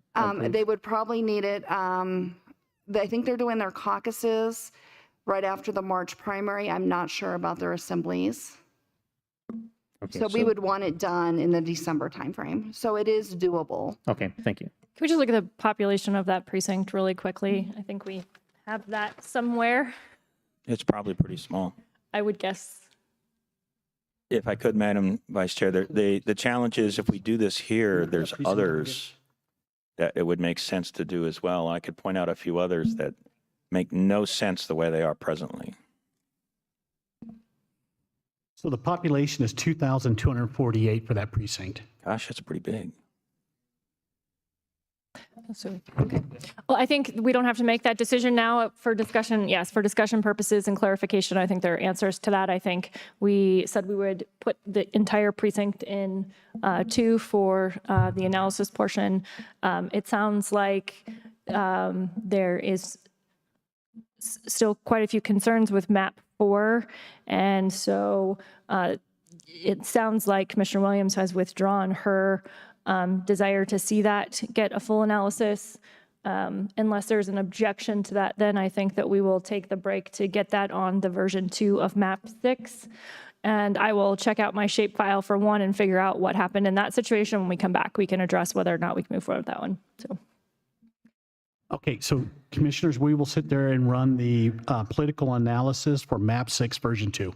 Okay, thank you. We are in recess.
Okay, we will call this meeting back to order, and we will go ahead and hand it over Mr. Schleicher to talk about what they put together in this recess. Absolutely. Commissioners, thank you for your patience, and also to our visitors that are sitting here and also coming in online. This takes a little bit of time when you're sitting here putting all of this data together. But Christian, if you could go ahead and pull up the screen. And if we could zoom in a little bit, this is looking a little rough.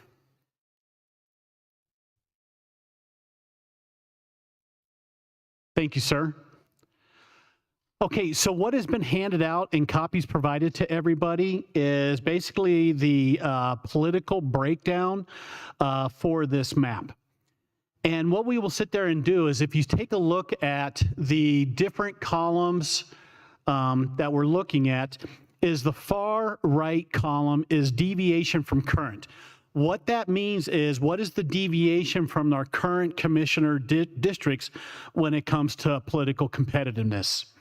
So the first race that we'll sit there and take a look at is 2020 U.S. President. In District 1, we are seeing 0.25% deviation from current, leaning to Democrat. District 2, 1.12%, leaning Republican. 2.67% in District 3, leaning Republican. In District 4, 2.06%, leaning Republican. And in District 5, plus 4.83%, leaning Democrat. Onto the U.S. Senate is in District 1. We are seeing 0.96% increase, leaning Democrat. 0.57% in District 2, leaning Republican. 3.39% in District 3, leaning Republican. 2.27% in District 4, leaning Republican.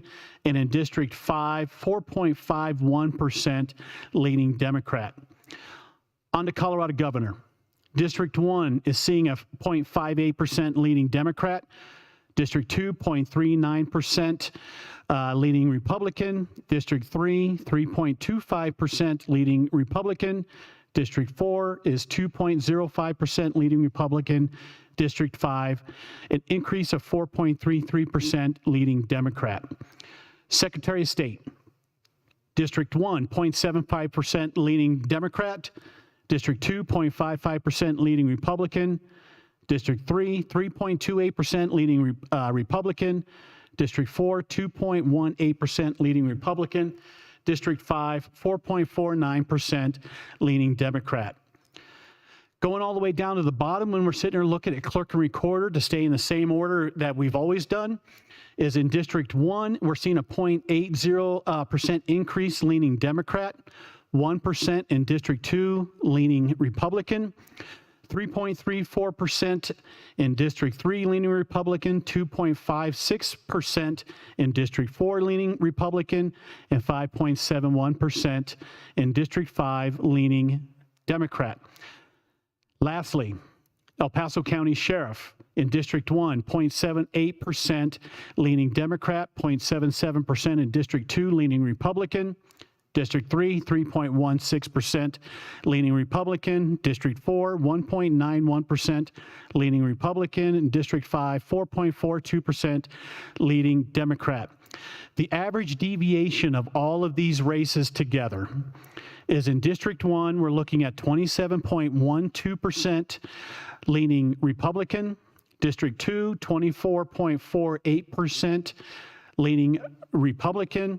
District 3, 0.51% leaning Republican. District 4, 10.8% leaning Republican. And District 5, 6.37% leaning Democrat. And as shared, closer to zero is more competitive. So, commissioners, that is the political competitiveness for Map 6 version 2. And again, I apologize. It took us so long. We had several individuals putting all this together. But here's where we're at. Are there any questions? Commissioner Williams. Can you pull up the map again? Absolutely.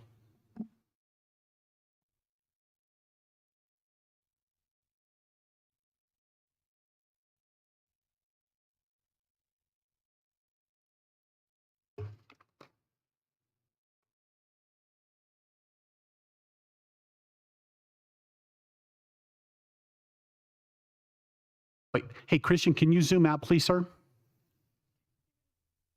Thank you.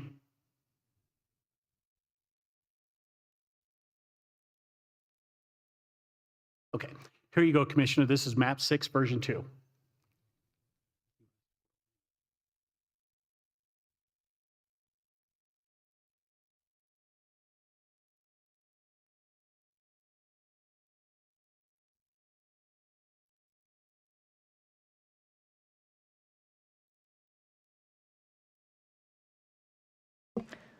Are there questions or comments from commissioners on the information that we just received?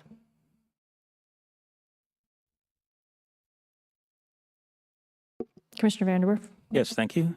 Could we go back to the, I might have it here in the population summary report that came out, but just the, oh, there you go. Thank you. I wanted to have the display for the total population numbers.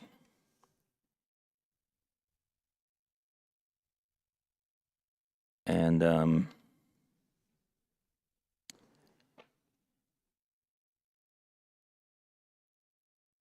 I'll still offer the consideration for 724 and 725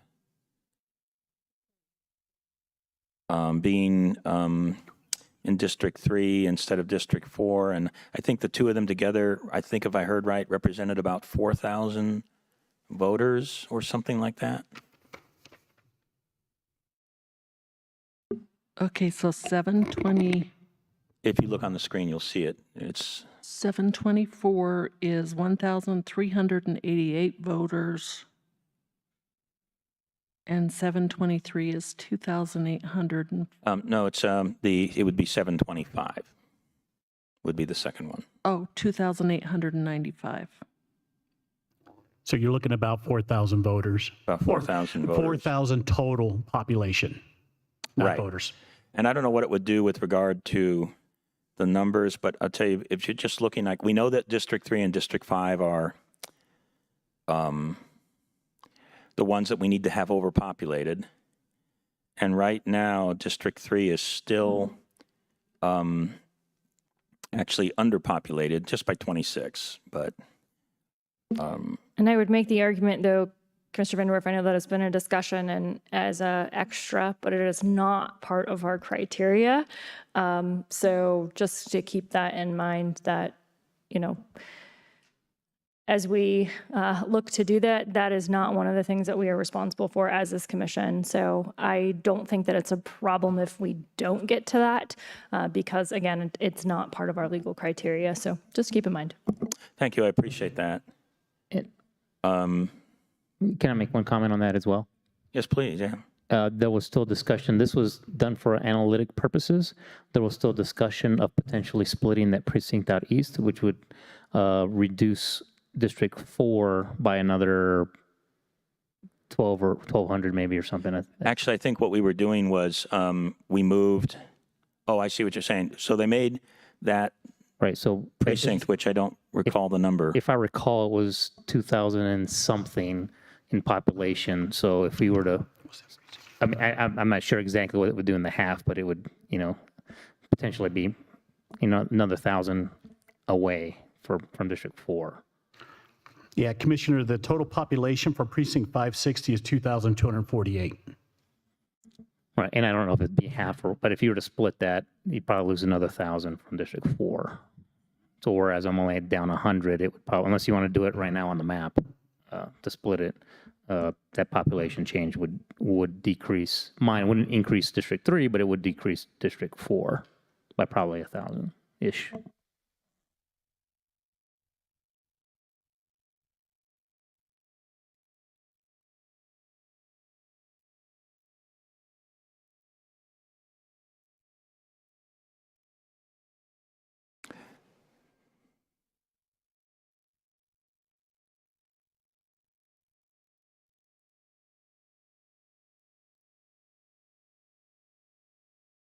I'm just going to clarify my comments a little bit here. There are no extra points for getting closer to the deviation.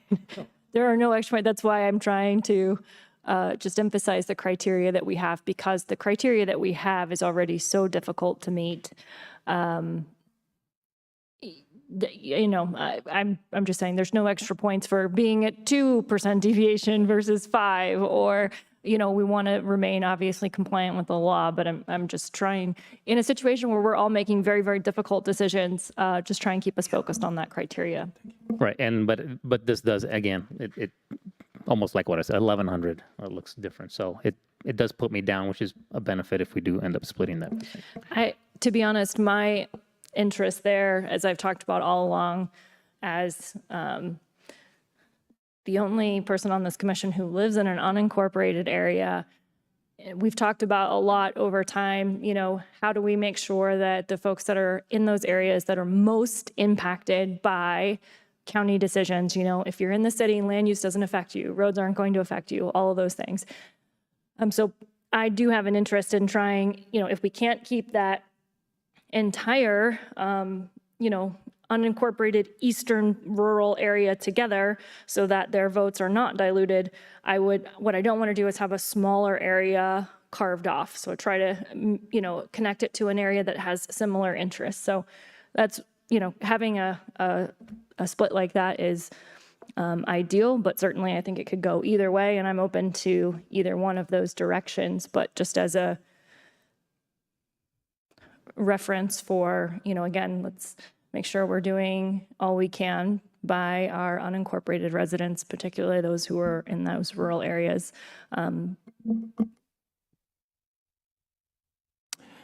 If we could, Madam Vice Chair, if I could. Please. Thank you. If we could go back to that map again.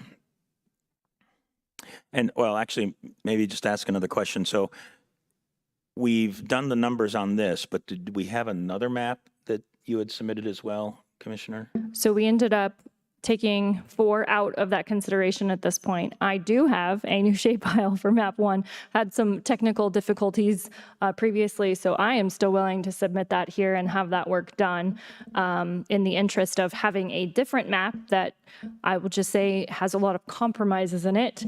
Sometimes when we compromise, it means nobody gets what they want, and that may mean that it may not be popular.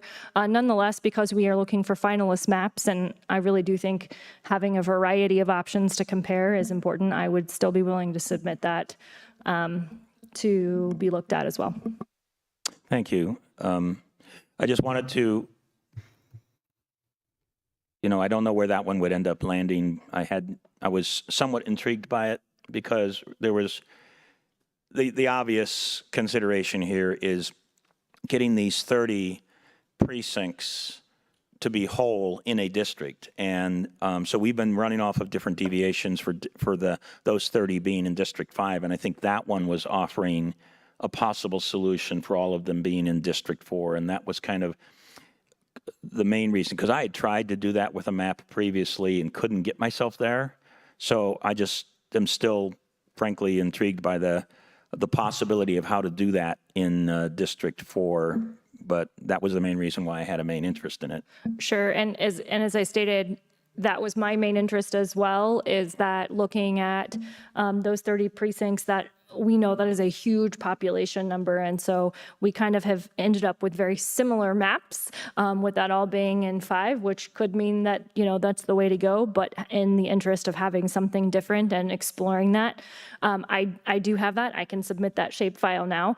As was the previous on the map, I have made sure that all of those 30 precincts, to the very best of my ability, and we can double check on that, are together in this latest shapefile. As was the case before, not all of Fort Carson and Fountain are joined, and that is that dilemma that we have talked about for, I think, several meetings at this point. I will say I did put 801, which is the largest land area of Fort Carson, because actually, according to the election records that I looked up, 801 does have some Fountain residents in it that would be voting in that. So I thought that was the most appropriate precinct then to join, because we wouldn't want to have Fountain split. And so I do have that. Again, it's a compromise. That may mean that, we have various different ideas on it, but I'd still be willing to transmit that if we want to take a look at it and possibly have that analyzed as well. Thank you. Maybe a follow-on question, and this might be for for council, because we have one meeting remaining after this, what will we be able to do? And here's the idea is, if we accept this for consideration, let's say we accept this map for consideration, but then we do some research and figure out a way to morph this one just a little bit more, will we have the opportunity to do that? I'll let the county attorney answer, but I believe today is the last day to make changes, so he can answer that question. All right. Thank you, Madam Chair. Commissioner Vanderwerf, just so I'm clear on what the question was, I think that it's whether or not we could continue to consider another map going forward after staff has done a full analysis, or were you getting into whether or not we could add an additional meeting if needed? No, it wasn't. I'm trying to figure out how to do this without adding an additional meeting. So the idea would be, let's say, because I still have concerns about, I think it's 724, 725. But if there were a way to make this map 6 version 2 work with some different considerations, we also still have, a split precinct on the east side. Could we make a couple of precinct changes in on August 15 and then finalize that map? Yes, sir, you could. Yeah, I'm sorry, I wasn't following. Okay. And I do have a proposal if you scroll in. Yeah, sorry. I want to make sure that I'm understanding here, because based on the resolution, I think staff's understanding was that today would be the last day to make changes. We designate the finalist maps, and that next week's meeting is the adoption of one of the maps that gives an amount of time for people to weigh in on one of the maps under final consideration. Madam Chair, could I interject again? Yes, please. Mr. Parcell is absolutely right. We would need 72-hour posting prior to approval of a final map. So he is correct. I'm sorry about that, Commissioner Vanderwerf. So today, I'm going to try and summarize. You guys can all tell me if I got it wrong. Today is the last day to make any changes, whether it's a single precinct move or otherwise. What we leave here with today that we bring into the 15th will be final maps. Thus, the reason why we are kind of giving a lot of extra time to this and saying we'll take these 30-minute recesses to bring back the information. And if we need to do that on multiple maps, we need to make those changes here because we will not have that opportunity moving forward. Yes, thank you, Madam Vice Chair. So maybe trying to come at this from a slightly different perspective then, what is the sentiment of this board as the 3 maps that we go forward with so that we can eliminate the other maps, so that we can have a very deliberate discussion over the remaining 3? Well, to be clear, we don't have to whittle it down to 3. We have to have at least 3, just for awareness. And Commissioner Gonzalez. I think we actually just have to have 2, but 3 is not a bad. I believe we actually have to have 3. Do we have to have 3? Yep. Okay, So thank you. the House bill specifically says we bring forward on the final day 3, but as I've been sharing, it's okay to go above 3, and I would recommend 5. And I'm going to just add real quick, and I know Commissioner Gonzalez has been very patient here. I will say I'm going to err on the side of if we think we have even variations that Commissioner Bremer has not seen, I would err on the side of having more, especially because that gives us an opportunity to look at more and Commissioner Bremer to see a little more of the work as well. But Commissioner Gonzalez. Thank you, Madam Chair. So based on all the maps I've currently seen and the changes, and then potentially, which I think there might be one more proposal here from Commissioner Vanderwerf on this map, I do like the map as this is done with the precinct. So I would be wanting to see this version. I think another commissioner may want 1 or 2 more changes to this, and maybe that's a second map, but I like the way this one looks right now. And I would be supportive of this version moving forward. I understand there may be a version that may just be 1 or 2 precincts, but I'd be okay with adding that as a totally different map as well, based on potential numbers that we would take a break for. I will say there is potential. It sounds like what I am surmising here is that perhaps Commissioner Vander Werf wants to look at this one a little closely to see if there are some potential precinct moves. I still have an interest in getting that one side of powers, so perhaps there is a way to juggle all those together. Of course, that's going to take a little bit of time here. I would propose that I could submit the shapefile for the work that I did on one. Again, to get that, let's take a look at it, decide if we want to look at that one further. And in that, if we do decide to look at getting some analysis done of that map in that time that it would take, perhaps Commissioner Vander Werf could look at, and look at some potential other changes that he would want to propose. And we'll have to come back again. And I know that that is putting us in for a long evening, but because those changes cannot be made after today, I think that we want to make sure that this is done correctly. See a head nod. Commissioner Williams, did you have some comments? Well, I was going to try and move precinct numbers on the fly, but I think I'd rather see your proposed map 1, and because I didn't come up with great numbers, moving a couple precincts would have not done what we needed here. So I would rather see the shapefile for number 1 first. Okay, so we're going to try this again. Had a little bit of a technical difficulty. My computer did not want to save once I pulled it off the actual network, but we're going to try this now.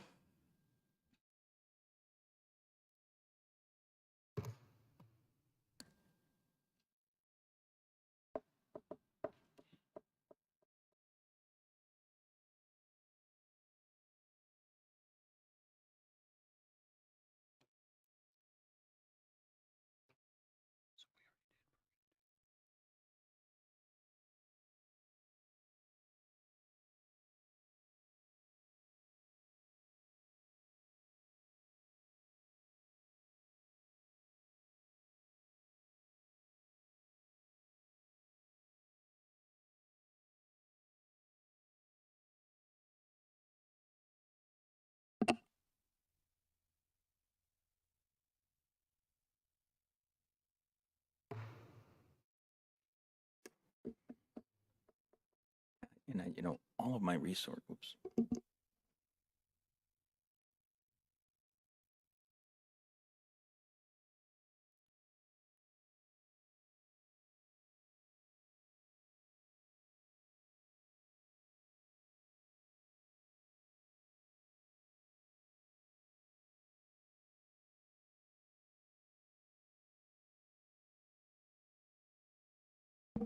If you'll give me just one more second, I'm having, again, a little bit not being actually plugged into the network with the Wi-Fi. Just one more second.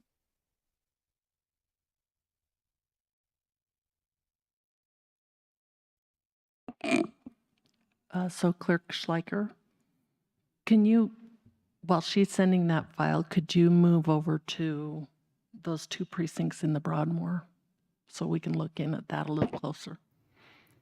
And then, yeah, just move it up just a little bit. Okay. And I think, Madam Chair, if it's okay if I ask, so while we're waiting as well, based on the population, I think the only other, without making a bunch of different moves around, potential change you could do is adding 724 back into your District 3. That might work. And if you want to see the math in the population and see if it works, then this might be fair to do it before we take a break. Yes, thank you, Commissioner. I have reservations about both of those because 725 in District 4 splits the Broadmoor right down Lake Avenue, which is the center of the Broadmoor. So that's... So if we could, again, I would suggest, because if we move one and then in the break you move others, and you've asked for analysis, if we could try to combine those in the break for a actual, more substantive direction, if you can get there in that time period, then maybe that's the best way to go. And I did submit, I have emailed that shape file. Let's see if we... So commissioners, if we're sitting here taking a look, as Commissioner Vanderwerf's concerned about splitting the Broadmoor right down Lake Avenue, is probably the concession is just going south and taking a look at precinct 839, which has which is NORAD, and has a total population of 1,429. So I can put that into District 4. Yes, thank you. I can tell you 839 does not have NORAD in it. It's actually 730. 730. Yep. I think 730 doesn't have NORAD. I think it's just outside. I think NORAD is either 728 or yeah, or looks like it's 740. Yep. Can you confirm if you received that email? No, we did. Okay, so if we have further direction at this point, we can certainly do that. But if we're following the same protocol, we need to take a quick break while you get that up and running. So commissioners, if I could sit there and just share, we'll go ahead and go through the process of uploading the shapefile, put it down to the Google Drive. But what we'll do is we'll look to see if it meets the deviation first before we go any further into the political competitiveness. Yeah, so I think so we'll take that brief recess, come back, you'll show it to us so we can all see it as presented. We can talk about anything we want to talk about and then decide if we want to move forward with any analysis. So at this point, we will take a brief recess.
to call the meeting back to order, and we have the changes to map update 1 that were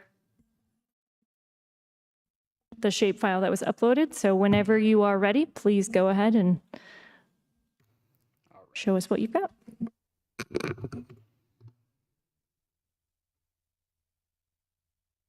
Okay, so commissioners, here you'll sit there and see map 1, version 1. Taking a look at this, just a real quick scan, there are some corrections that we need to go ahead and make. And basically, for the public and for you, if we can go through those individually. So we need to look at precinct 169, which is right here, which is originally part of the original Southeast. That needs to be included if that's the intent, as all 30 precincts. And that precinct has a population of 2,701. So with your permission, can we go ahead and make these changes as we go? I think that's good. Let's hear what Commissioner Vanderwerf had to say. Yes, I appreciate that. Just want to, if you could scroll down just a little bit, I just want to make sure we aren't. That area where the arrow is in right now, 601, I think that's also part of the 30, isn't it? It is, but that precinct right there is split. So it basically goes all the way down to the World Arena. So 601 is just split right now. We would need to correct that. Yeah, so I think if you make the changes so we can see what the numbers look like. All right, so the first you change would have we'll to go do ahead and do. 169 and 601, I think. Okay. Yeah. So what we'll do is we'll go ahead and put 169 into the Southeast. So go ahead and do that. Yep.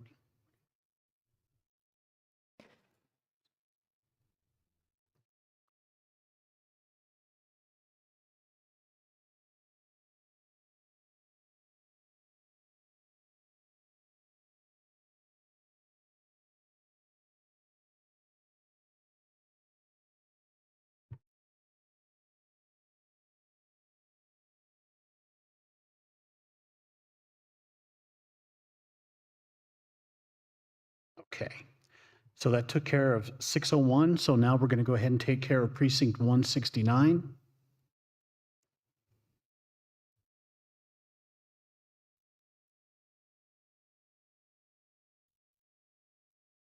Another one is precinct 810. We had some tags on that one, so go all the way south. Actually, I think you've got an upper part of 169 still to do. Don't think you got all of 169. There we go. Yeah.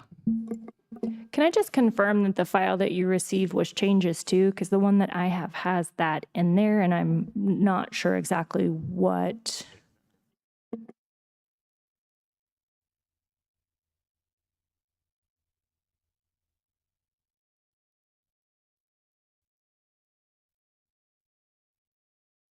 Okay, I don't know what's happening with, maybe there's an issue with an export because of the similar names, but I'm looking at the one that I attempted to export and that's not what it shows. So let's just work through it on this one and see if we can get it to match what I've got.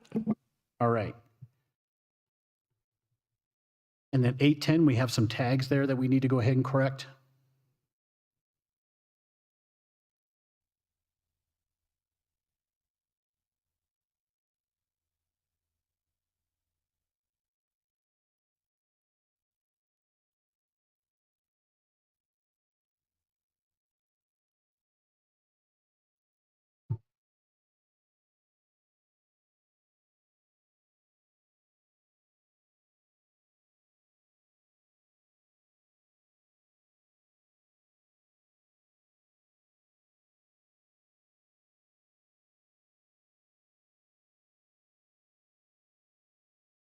Okay. And then 643 and 653.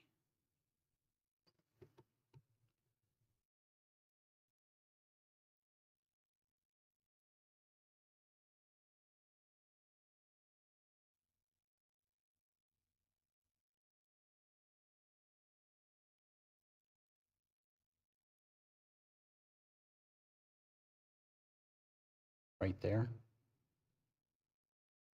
That looks like that's split.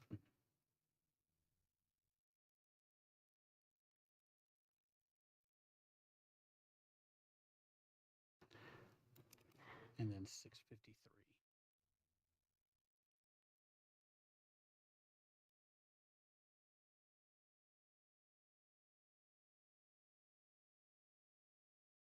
Yeah, I just want to clarify, 643 should not be in District 4.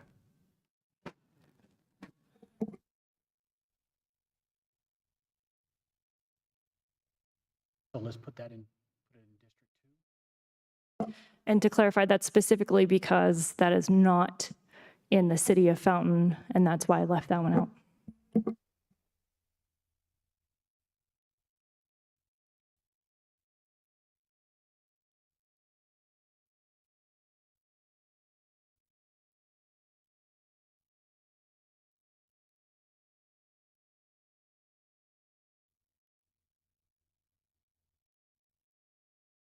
So that's split.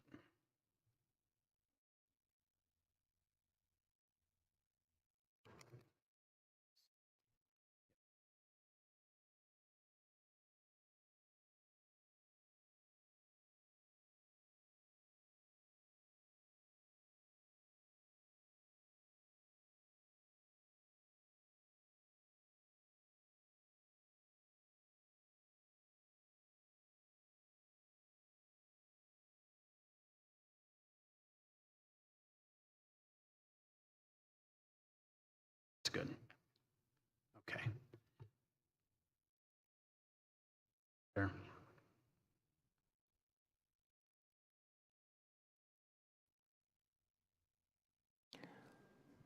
Okay, so commissioners, right now we're going to run the integrity test. So let's see. There we go.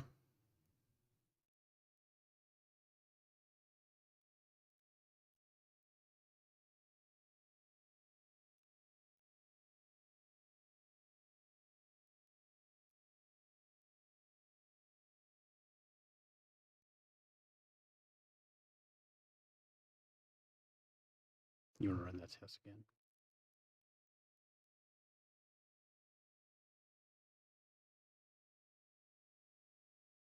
Okay, let's go ahead and run the report.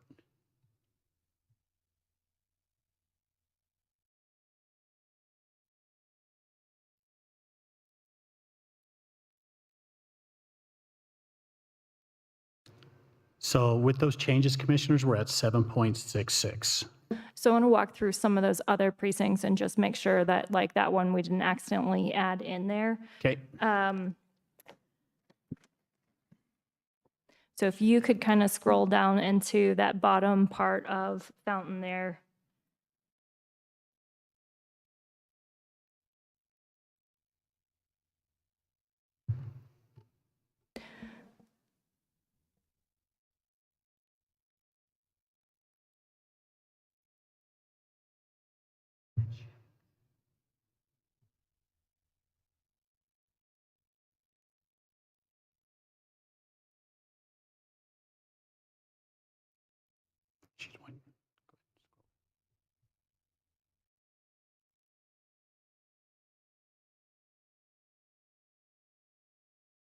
Yeah, there was something really funny going on up at the top of 829.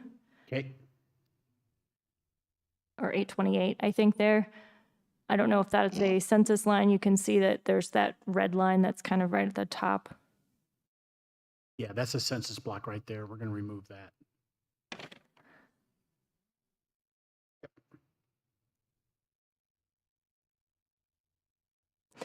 This is the same problem that I was having. Yeah. Is it switching back and forth.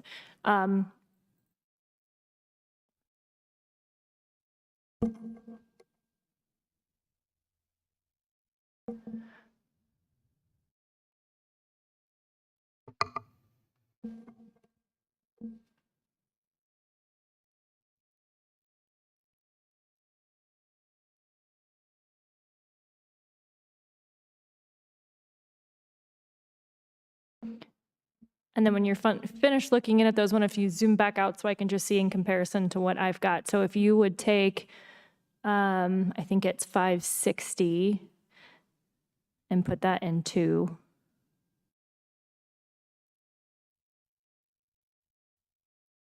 Which is on the far right side of the district or of the county.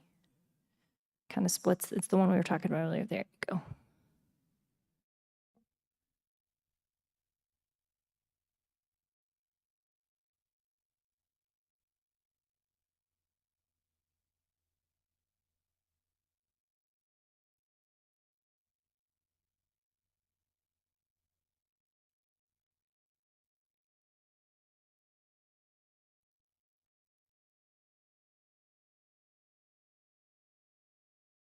And that looks closer to what I have. Can we look at the numbers just so I can see what I'm looking for? You want to run a report real quick, Sydney?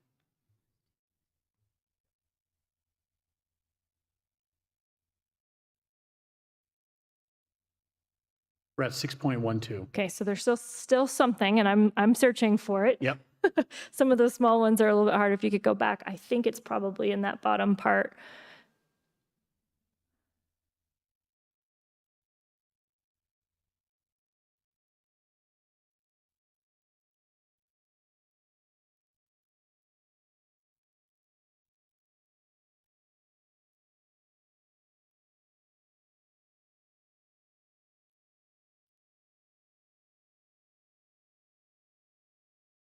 Just want to make sure 643 I know started to go in and then we took that one back out. So could we just zoom into that area? Madam Vice Chair, if I could maybe 640 should also not be. 640 is also should not be in there. That is also not Fountain. Okay, so we're going to take 640 from District 4 and put it in District 2. Exactly. Thank you. Yep. In an effort to try and keep all of the Fountain precincts in there.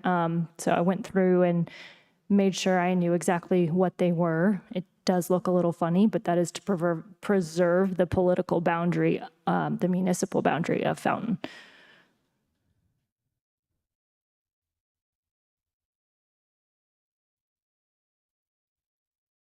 So if we're upset about funny looking things, I'm going to say I'll have to have my friends in Fountain answer for that.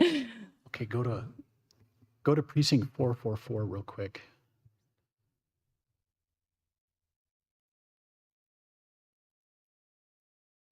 If I could, Madam Vice Chair, just want to ask the question. So if you look at the line between 5 and 4, that 180, which is just north of 24, I cannot remember if that's part of the That is part of the Southeast group of 30. Is it part of the group of 30? It is, yes. Okay. I was hoping.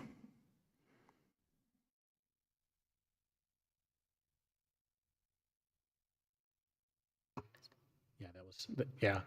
So we're looking at precinct 444. That was a split as well.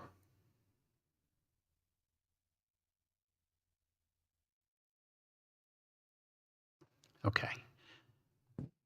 That's a pretty large precinct. Can you run the numbers on that, Sydney?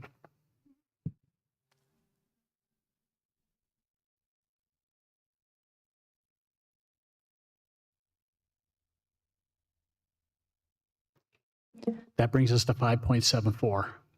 We're getting closer. So now it looks like what changed is the deviation between 5 and 2. So I'm looking at this here to see where, because the numbers are not that way on the map that I thought that I exported here. So I don't know what's going on, if it's just, maybe too many exports of a similar file or something that happens sometimes. But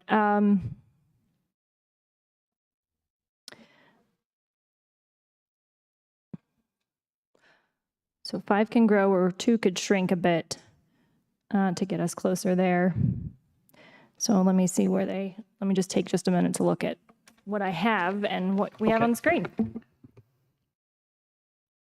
So commissioners, as you all are reviewing that, we're going to take a look at precinct 210. It looks like that one might be cut a little bit as well.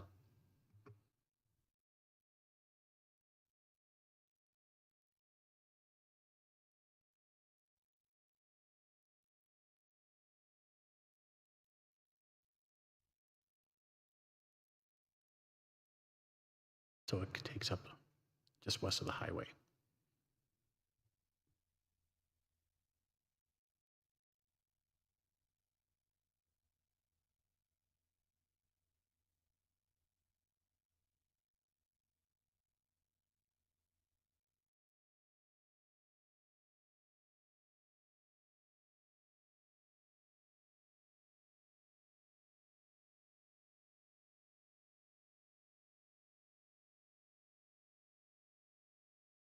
You can't move 169.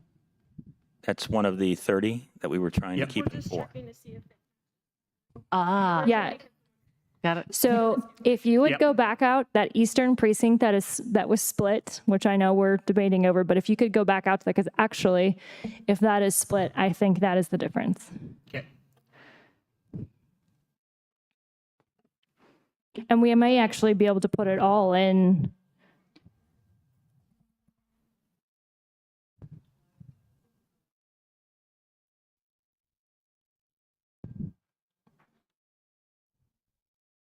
I'm sorry, of course you can move any precincts you want.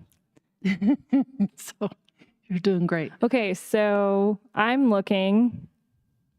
Can we look at the deviation?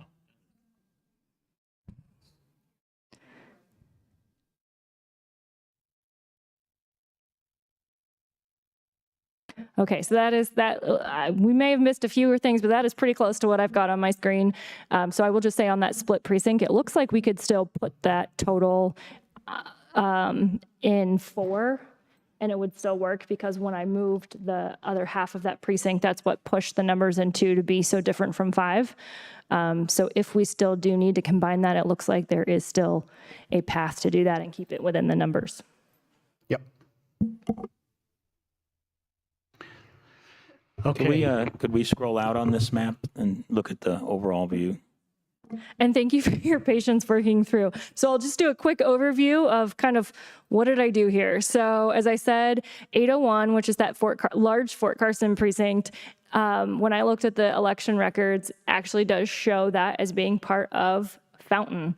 So in order to preserve Fountain as a political subdivision there, as you can see, that doesn't mean that all of Fort Carson and those 2 upper precincts are also, again, this is a compromise map here, to try to get to at least some of what Commissioner Gonzalez wants. And then also you can see, so like the powers boundary on this one is a definite boundary there, maintains the WUI area that I was concerned about, maintains southeast, but puts it into 4. So it is an alternative that puts that southeast, gives us another option for it.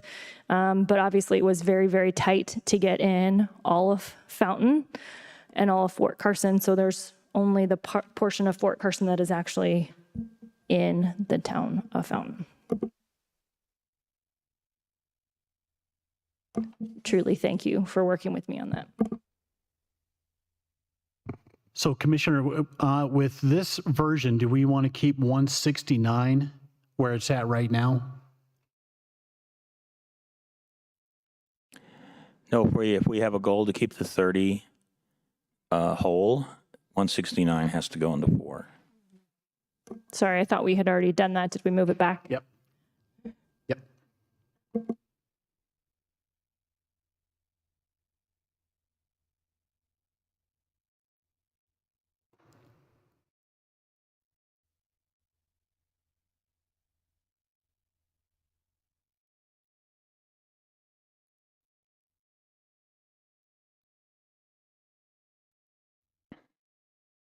Okay, let's run that number.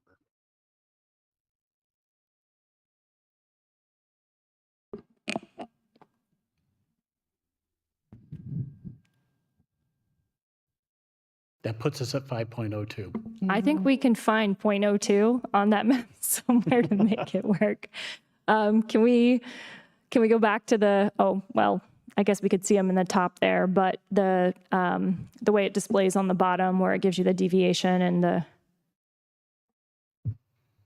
Yeah, which one is the high one? There we which one's go. the low one? So we either have 5 needs more population, or this is the same place where 2 has to lose some population. So we could put back that other precinct on the eastern side into 4. Nope, that would still cause it to go the other direction. Yep.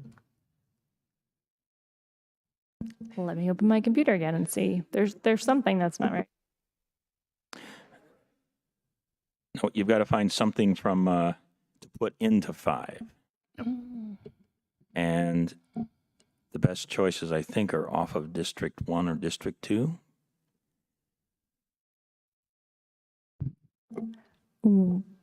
Before I say it, I'm going to look at my map.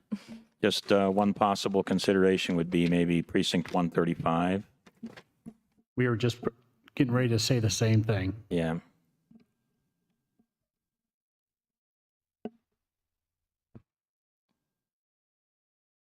That's a population of 1,103. That would bring it in, I think.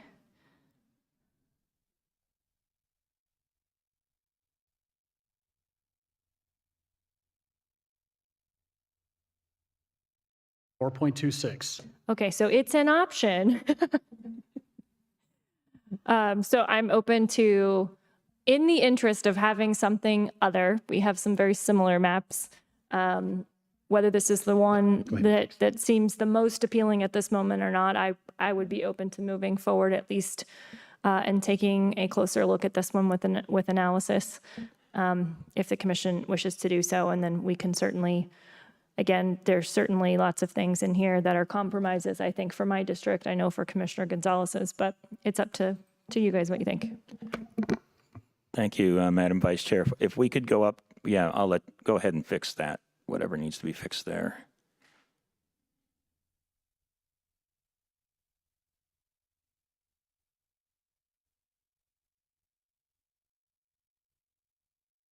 Is that literally? That is part of the precinct. Oh, man. Yep. If we could go up to the monument area on this map.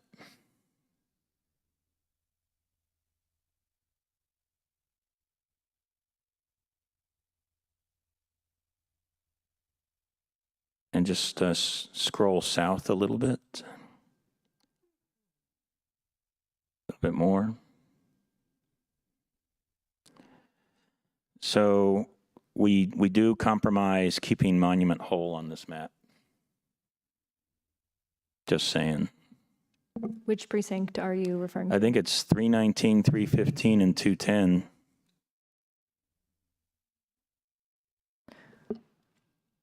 It's probably closer to 319, 315, and 318.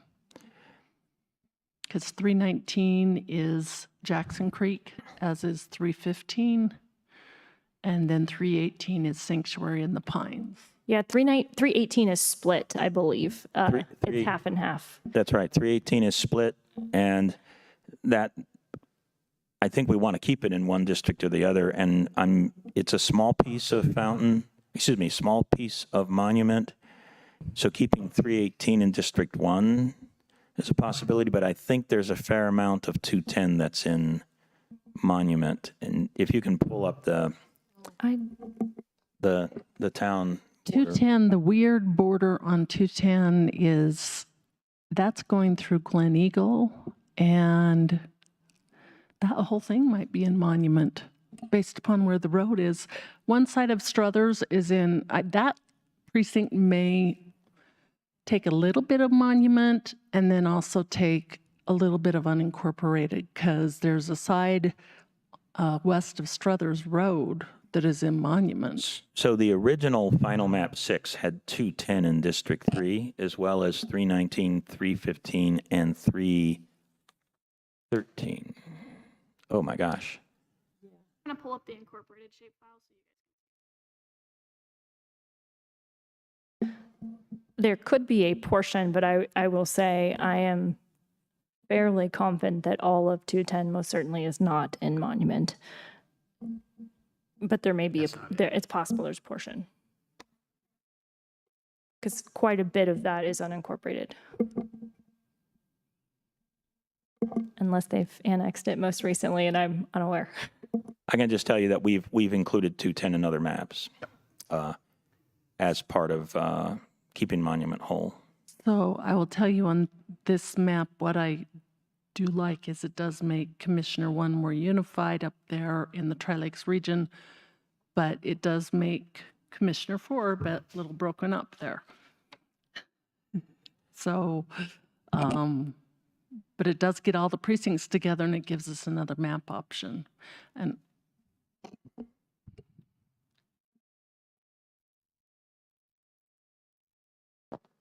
That's okay. I don't know if you have a reference layer of the town of Monument. Yeah, we're not able to pull it up right now, Commissioner. Okay. Well, I'm pretty sure. Whoops, I'm sorry. Yep. I'm pretty sure that just south of 313 there, 319, 315, absolutely our monument. The western half of 318 is monument. And probably a little bit less than half of 210 is monument. I think that Monument Town map is on the assessor's website at the bottom on the parcel search page, Right. as you recall.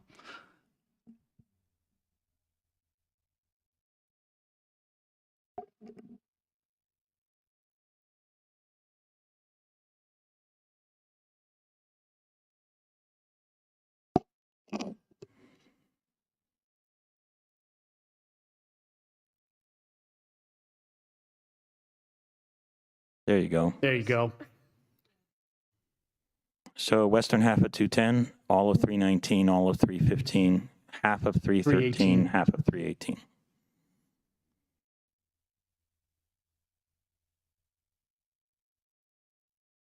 Can you pull up the population again?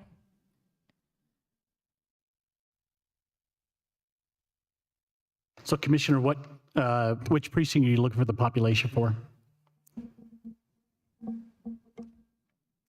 I wanted the there you entire go. deviation. Okay. There you go. Thank you.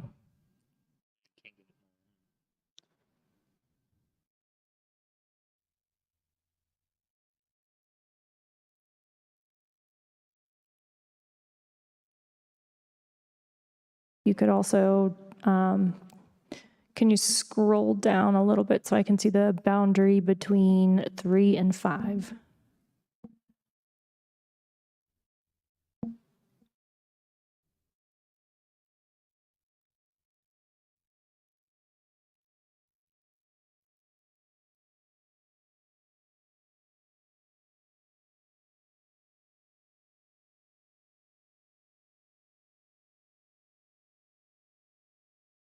And can you just zoom out for me quickly? Thank you.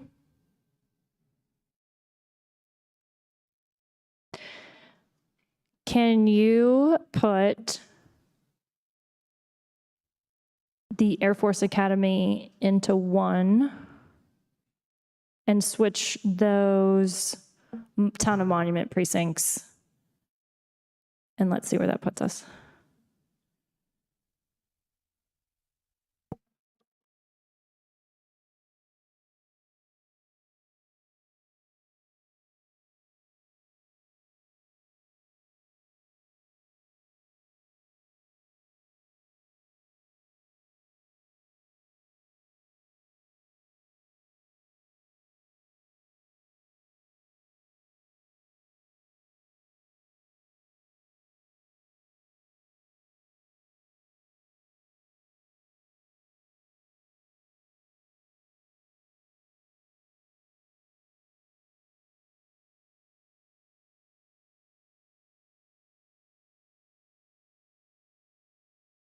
Tags.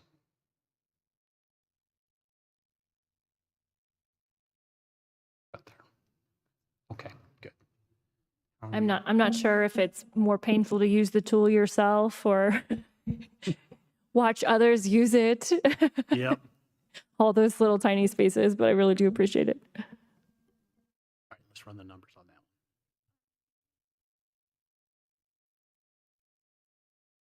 So Commissioner, so the monument ones, you wanted them to stay in District 1 or Go to 3. go to 3? Yeah, that's why I wanted to find something to offset that population Okay. switch. I think the commissioner is trying to offset populations by putting the academy back in 1, therefore then putting monument back in 3. And what's interesting about this is an exercise we've been through a couple, 3 times, and it tends to continue to drive us to this kind of answer. If you're trying to keep Monument whole, you've got to have all of 315 in there. Okay, put 315 315. and then 318. I think there's more in, well, there's also 210. There's 210 and 318. Yep.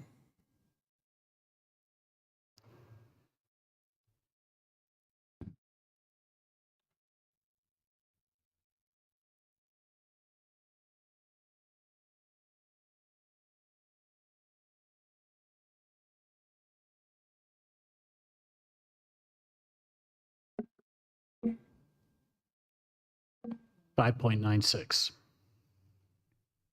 Can we go back to the map for just a moment, please?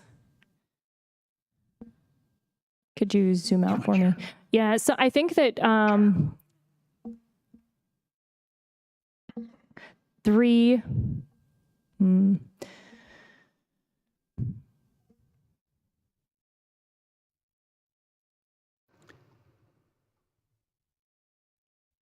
Yeah, District 1 needs more. Can you grab, if you go back up to the top, 524 Okay. for District 1.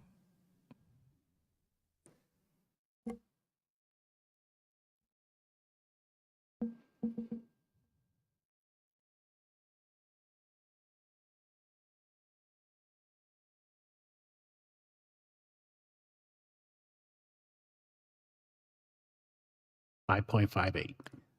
We're getting closer. Can you zoom back out on the map, please?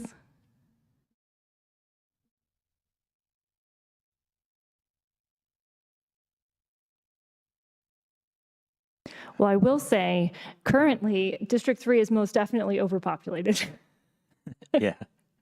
And Well, so, it's overpopulated, but we have had other maps where the ones that needed overpopulation were exactly at 150. So it's not like we haven't done this before. no, that is true. We just don't have any maps where the Southeast is any other. So Yeah. I understand this is a little bit of a exercise in futility, but I feel committed to trying to provide a second option, whether it becomes our favorite or not.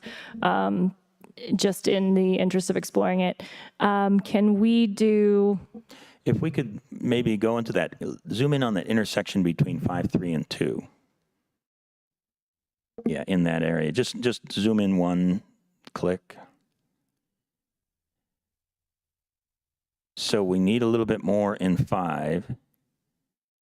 And I'm just going to offer, I don't know if this is the right or the wrong answer, but if you take 163 and move it into 5, now that means 1 gets lower, but maybe there's 401 or something between 1 and 2 that could be moved out of 2 and into 1.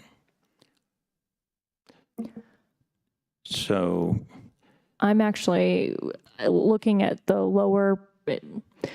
That is one option. The other option is those lower precincts that are outside of... So down there, 195, 139. Which does breach the powers boundary, but at least that keeps the school district whole.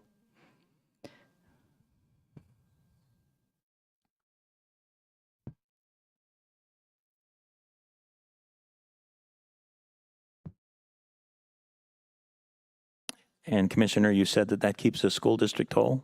Because we're not getting into those 400s that are on that side of powers. Got it. Thank you.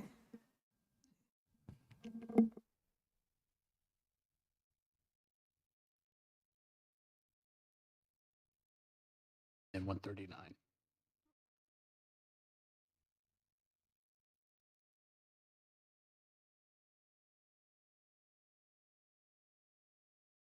So you may have gone too far the other way with doing both of them, so we may just want to try one.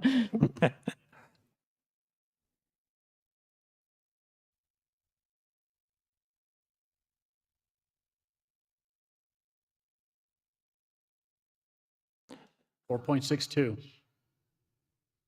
Okay, If we do we could want to zoom out and make sure that Commissioner Vanderwerf's eagle eyes don't spot anything If else. we could go back to that map, scroll back in. I just thought I saw an error. Scroll back a little further, just south of the one we just added the 5. And it might be again, Esri tool. Put 195 in the center of the screen and then scroll in. Okay, so if you go where the District 4 word is right now, bottom left, do we have something wrong there?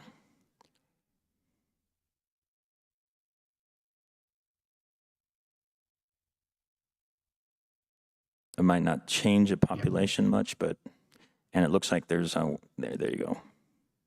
Oh, and one more.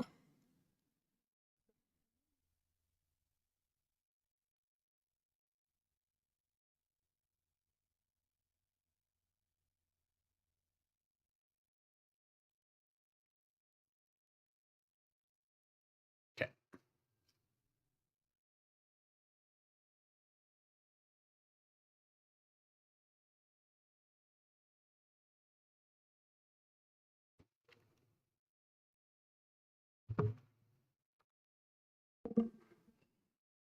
So I think we're still within the deviation there. So if there's anything else that you see, speak now. And I'll say, yes, that's a little finger that juts out there. But if you look at 190, it's one of the ones you questioned early. One of those 30 Southeast precincts does the same thing. So I think it's just the nature of the beast, so to speak, that we may have a finger here and there to accommodate the other statutory requirements.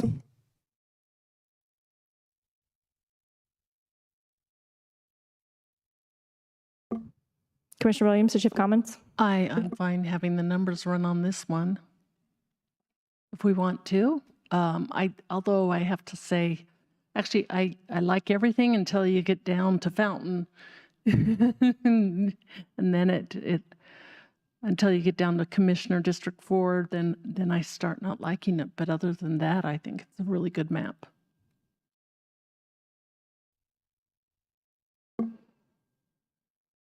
I would have an interest in having it run purely as a let us have an alternative that does something different.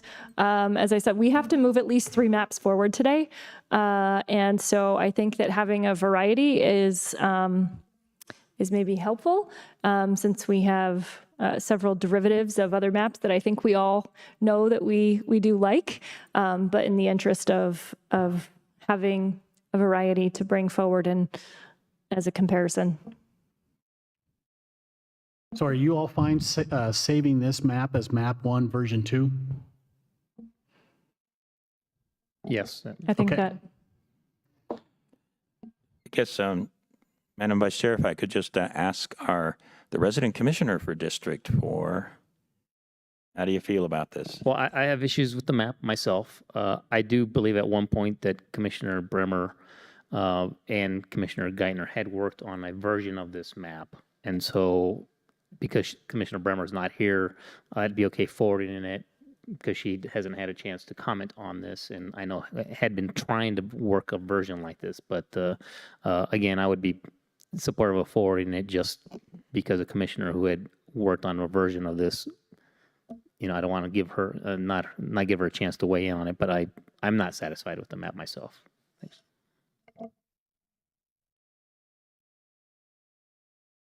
I'm okay with that as well. We can run the numbers on it. Okay. But kind of backing up a little bit and just thinking at, if we're going to kind of settle on 3 or more maps that we're going to vote on and there will be no changes on those maps, we do need to go back to the other maps and make sure that they are in the best shape possible as well. Well, we will and also decide on which maps we carry forward for a final vote. Okay, we will go ahead and run the numbers on this. However, with your permission, may I make some recommendations to map 6 version 2? Can we pull that up real quick? Yes. Okay.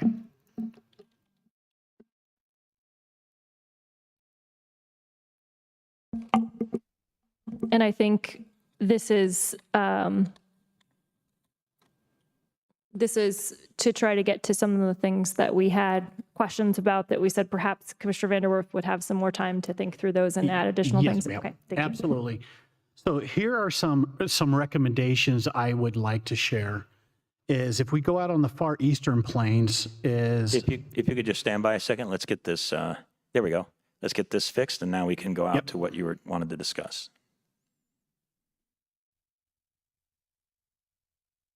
there we go. Okay, so let's go out to precinct 560. Right there. So let's move that whole entire precinct into Commissioner District 4. And commissioners, I believe after a couple of these changes, we will be at a deviation of probably 4.68 will be within the deviation. Yep, the whole thing into 4.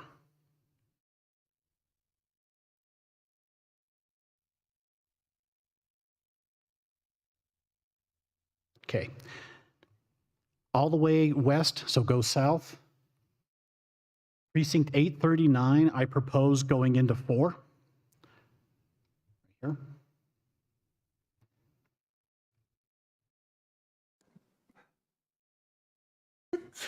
Bless you.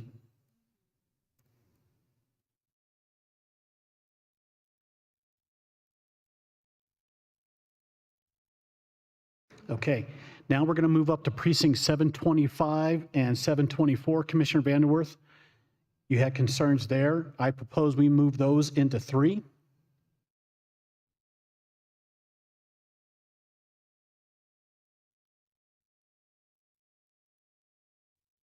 And then looking as we go down, and the last move that I propose is precinct 418, which is going to be right above.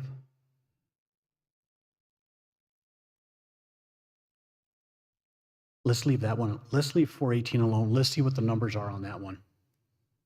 So let's go ahead and run the numbers.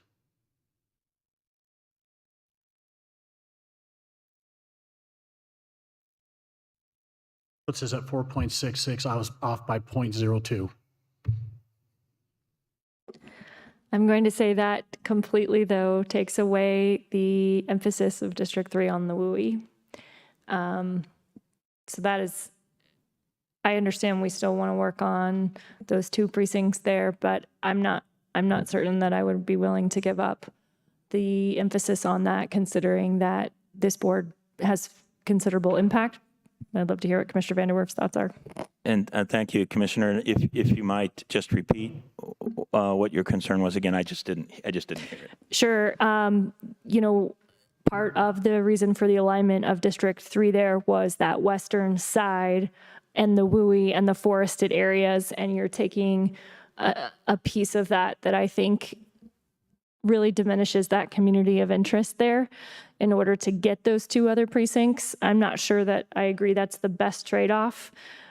I'm still open to continuing to look if we're going to take another time to get some analyzing done of that other map to continue to look for what other ways we might do that. But I myself feel that that's a major detriment to the change in this map. Though I appreciate this is a difficult exercise, and I appreciate the recommendation. I just think that really diminishes one of the things that I think is very important. Thank you, Commissioner. What is the population of 839? 1,429. But commissioners, as we're sitting here taking a look, if we sit there and put 839 back into 3, we can definitely go back out onto the Lincoln County, El Paso County line and look at that part right there, all on the eastern plain. Let's just see what it looks like with that. Okay. Yes, because I did have concerns about District 4 jumping. Going above the highway. 10115, right? Yeah. And again, I think Commissioner Geithner makes a good comment about and now you'll be adding WUI to District 4, and which might counter the argument on what's been done on the north side. So if you go up.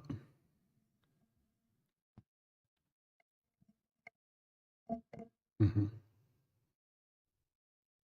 So commissioners, your concern as far as District 4 creeping up into 24 on Rama?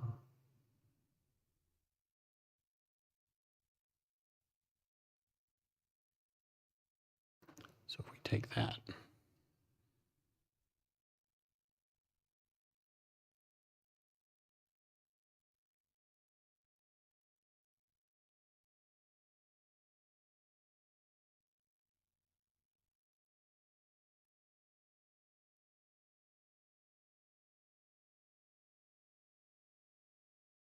Yeah, it's going to be pretty rough there. I guess that didn't do much, did it? Nope.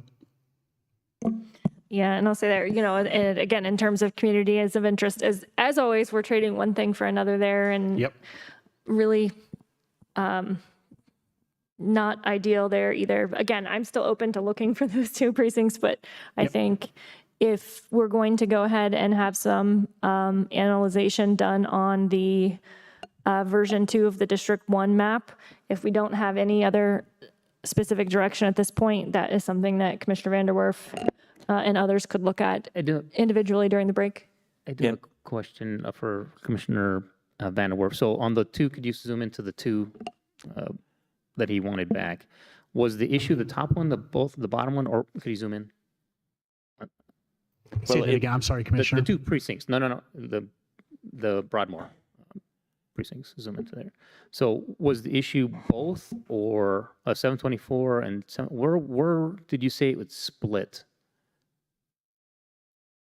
You said it split something. Yes. So 725, the southern line goes right down Lake Avenue. That's what I said. But on this map, and in thinking through this, if you will, again, we're going to come to a series of maps that we're going to vote on. And I think, I don't know what we might call this map, but this is a derivation off of map 6 version 2, I think was the title prior to these changes. Is that correct? Correct. So I'm going to make the point that possibly map 6 version 2 could be a final configuration that we vote on. This one, I don't know, you would call it map 6 version 3 or something.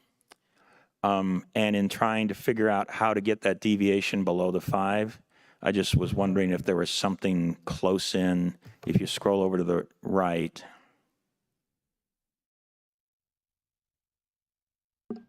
and scroll, what the idea would be to take something out of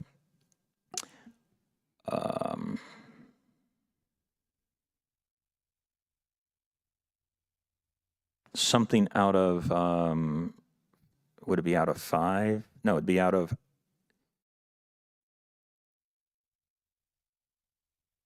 well, this is why it's so hard to do.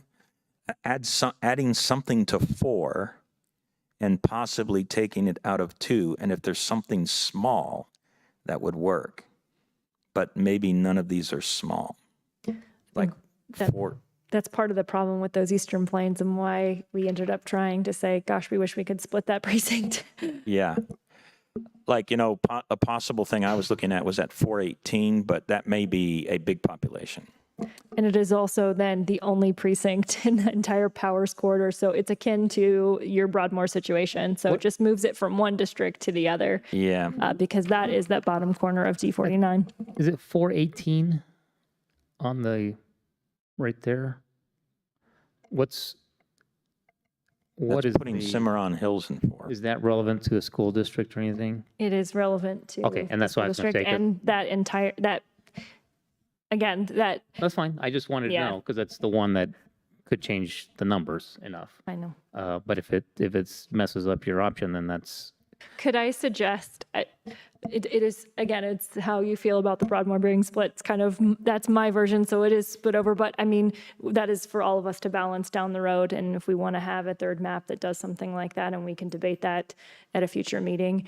I would suggest, though, if we're going to do the work on map 1, that we let staff get to work on that in the interest of time, and then that gives you time to think in a setting and bring that back here. Everyone can kind of think individually about what other things they might want to bring forward, and that I think will be a good use of time so that staff can get to work.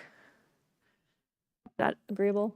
That's fine. I'm just saying on a version to make the changes on the Broadmoor on the offset, this one might be the one compromise on the other side. So commissioners, what we'll do is we'll go to work on map 1 version 2. Give us about 25 minutes. We'll see how it goes. Yeah. Okay. Okay. Are there any other comments before we go ahead and recess for that? Okay, hearing none, we are in recess.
already. We will call this meeting back into order, and Mr. Schleicher, we'll turn it over to you to present the analysis for map 1 version 2. Absolutely, Commissioner. So we are going to be sitting here talking about the political competitiveness for map 1 version 2. Blake, would you be so kind as to zoom in so everybody in attendance can see this as well, sir?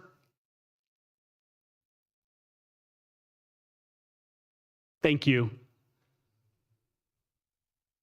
Okay, so commissioners, as we sit there and break down, we're going to go into 2020 U.S. President is in District 1. We are seeing 0.94% deviation from current in favor of the Republicans. District 2, we're seeing 0.98% in favor of the Republicans. District 3, 7.53% in favor of Republicans. And District 4, an 11.76% in favor of the Democrats. And in District 5, 2.32% in favor of the Republicans. Moving on to the U.S. Senate, we have found that 0.57% in favor of the Republicans in District 1, 0.04% in District 2, in favor of the Democrats, 8.87% in District 3 in favor of the Republicans, 12.24% in favor of the Democrats in District 4, and 2.20% in District 5 in favor of the Republicans. Colorado governor, breaking that down as far as the deviation from current in District 1, 0.67% in favor of Republicans. District 2, 0.22% in favor of Democrats. District 3, 8.24% in favor of Republicans. District 4, 11.24% in favor of the Democrats. And District 5, 2.04% in favor of the Republicans. On to the race of Secretary of State. District 1, 0.45% favor Republicans. District 2, 0.14% favor Republicans. District 3, 8.41% favor Republicans. District 4, 11.53% favor Democrats. District 5, 1.86% favor Republicans. On to the race of clerk and recorder. District 1, 0.46% favor Republicans, 0.20% favor Republicans, 8.62% favor Republicans, 13.46% favor Democrats in District 4, and finally in District 5, 2.94% favor of Republicans, and then lastly, El Paso County Sheriff's race, District 1, 0.39% favor Republicans, District 2, 0.21% favor Republicans. District 3, 8.57% favor Republicans. District 4, 12.09% favor Democrats. District 5, 2.08% favor Republicans. So the overall average deviation of all the races combined. District 1 is 28.39% favored Republicans. District 2, 23.95% favored Republicans. District 3, 5.70% favored Republicans. District 4, 3.42% favored Democrats. And then in District 5, 0.59% favored Republicans. So that is our political competitiveness for Map 1 Version 2. Are there any questions, commissioners?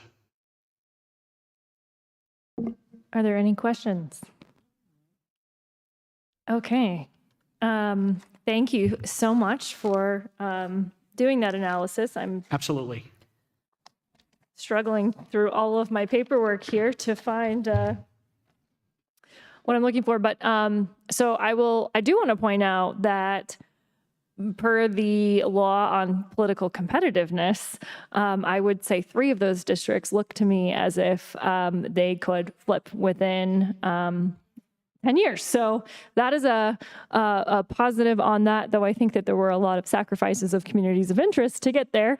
But I will say that is the goal was to get a different option that looked considerably different, and I think we achieved that. So thank you for letting me work through that difficult math problem there. I think at this point, there may still be additional direction from this board. And so I will ask if there is someone who would like to give direction. It looks like Commissioner Vanderwerf would like to do so. Yes, thank you, Madam Vice Chair. And so what I'd like to do is offer a derivative off of, I think it's map 6 version 2.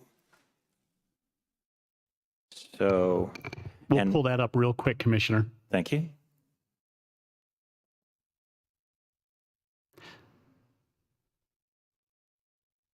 Very good. And I'm hopeful that I'm going to be able to present everything to you. I do have the final numbers from what I was able to work out with the map. So let's run through this. So let me start off a little bit. It would be to, and we can get the population numbers scrolled up. Okay, there we go. So speaking to my comments about the Broadmoor going to 4, my first change on this to get to, if you will, maybe map 6 version 3, we'll maybe call it that, would be to put, I think it's those two back into, yeah, go ahead and make the map name. Thank you. And I think it's 725 and 724, those two? That is correct. Okay, if we could put those two back into 3.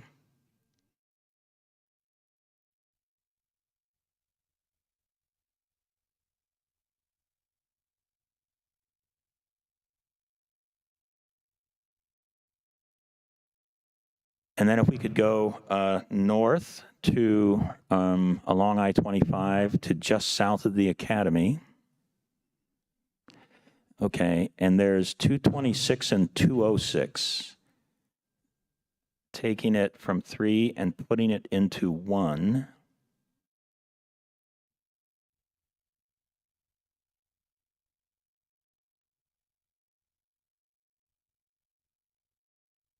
.206 is to the southwest of what you just did. There you go.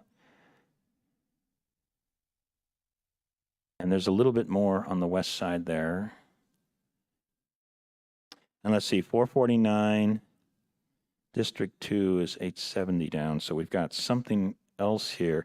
And it looks like a District 2, District 4 thing. I think what we had done was taken the one last other thing we did was take that precinct way out east.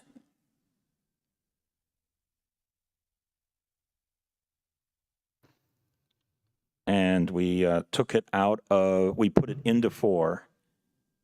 So I forget what the precinct name is there. I think that's the split precinct. It's split right now. 560. If we 560. actually join that precinct back into 4. Putting that into 4.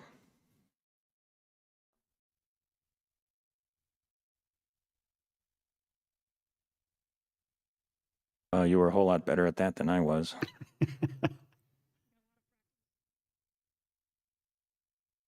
Okay. And then there was also, could we show also District 5? Show all of them, the numbers on the bottom. Just scroll that up a little bit. Okay, I think the one other thing we did was take 160 and take it out of 5 and put it into 4. And that is right up there. You were just on it a second ago. Yep. There we are. Here we are. Into 4. Put that into 4.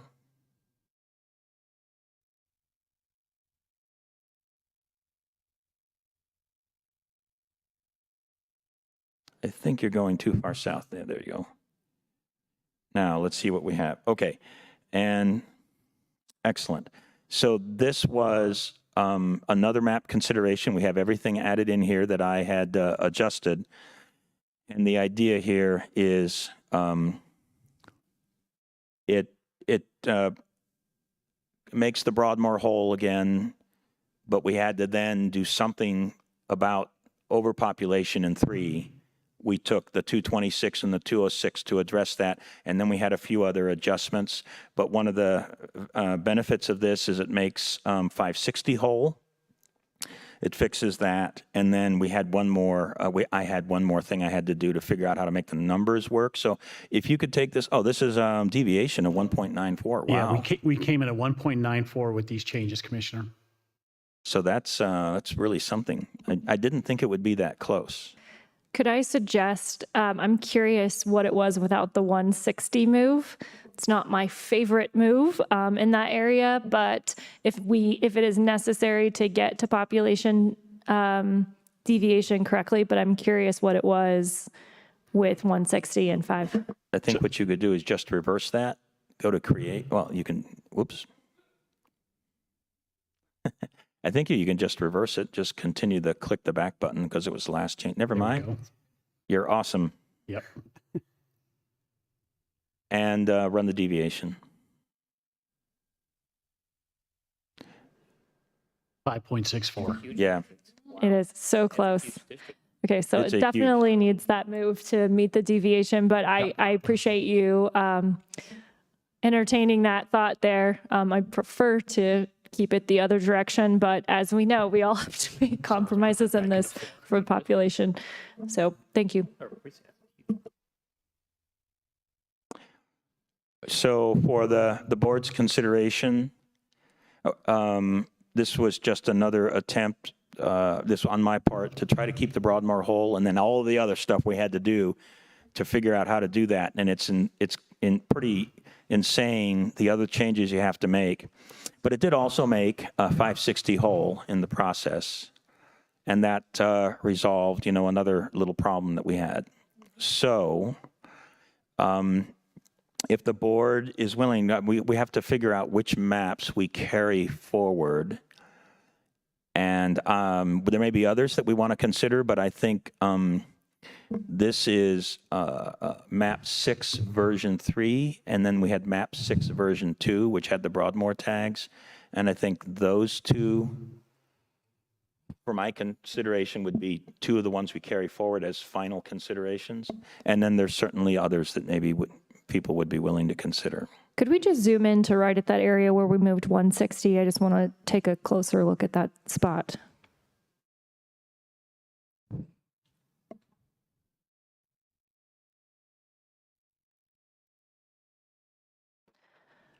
I wonder if we could move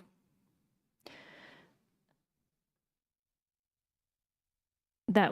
I'm trying to kind of alleviate a little bit of the weirdness on this. It may or may not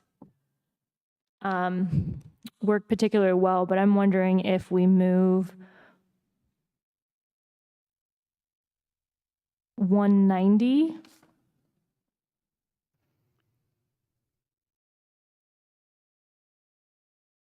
I'm trying to see what 190 and 901 population comparison is. I feel like that would make a little more sense along Galley if that works. So Commissioner, 190 is actually part of the original 30 Southeast precincts. It is. You're correct. Absolutely. Yep. So just to give you a little idea, so 160, the total population in that precinct is 2,703. 157, which is right above, is at 2,587. So two very large precincts, but that little precinct above 161, which is 159, is 516. I don't want to split 157 and 159 though because of that neighborhood. I would rather 160 makes more sense to me. Can you just scroll up a little bit more and just see?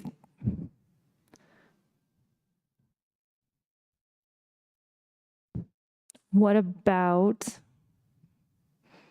but we have to take, sorry, I'm just looking at these numbers. Can we put 150?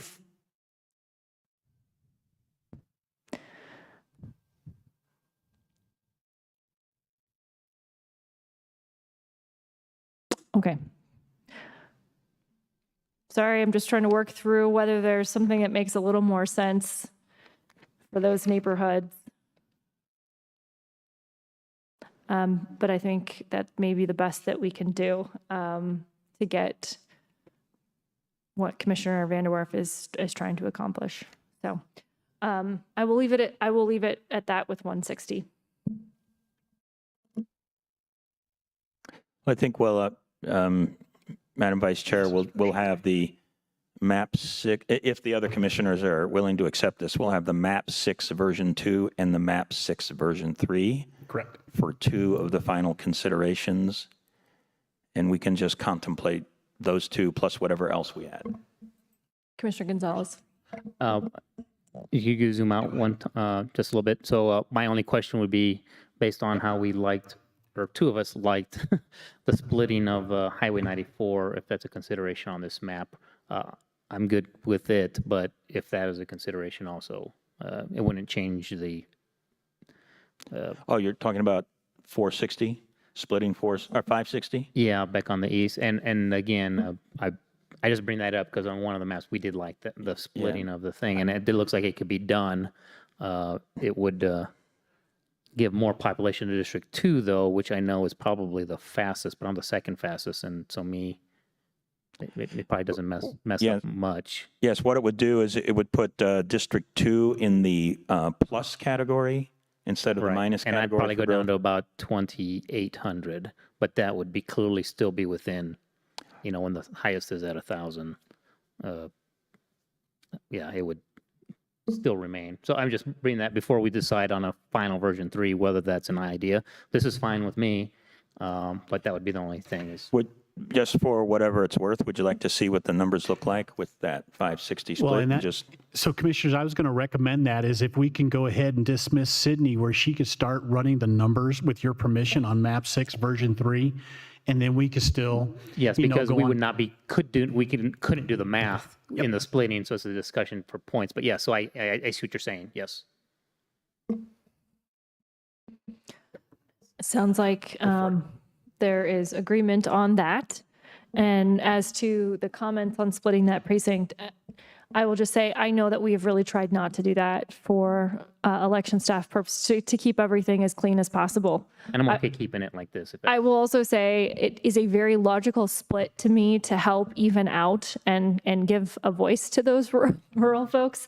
But I really think that becomes a matter for this board of, do we want to cause that extra bit of work? Is it that important to us? I think deviation-wise, it can work either way. It's more of a desire to make a situation on the Eastern Plains that is, I think, more desirable, and I think this board has to make that decision. But if it does lead down the road to, hey, there's something over here that I'd also like to split, that is certainly not ideal, and so I certainly don't want to impose that on this board and not have a precinct in one area be elevated above the rest. So I think that's a discussion for this group.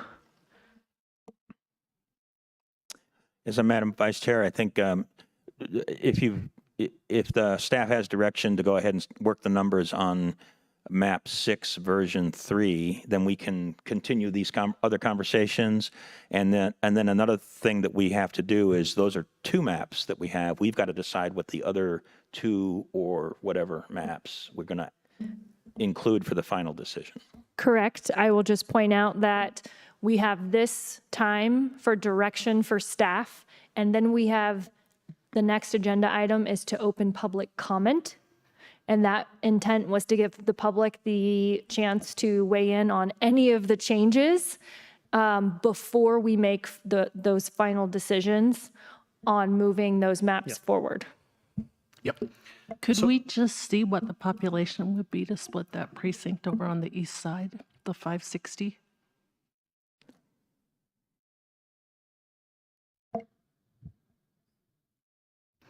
So we're going to split it right at Highway 94.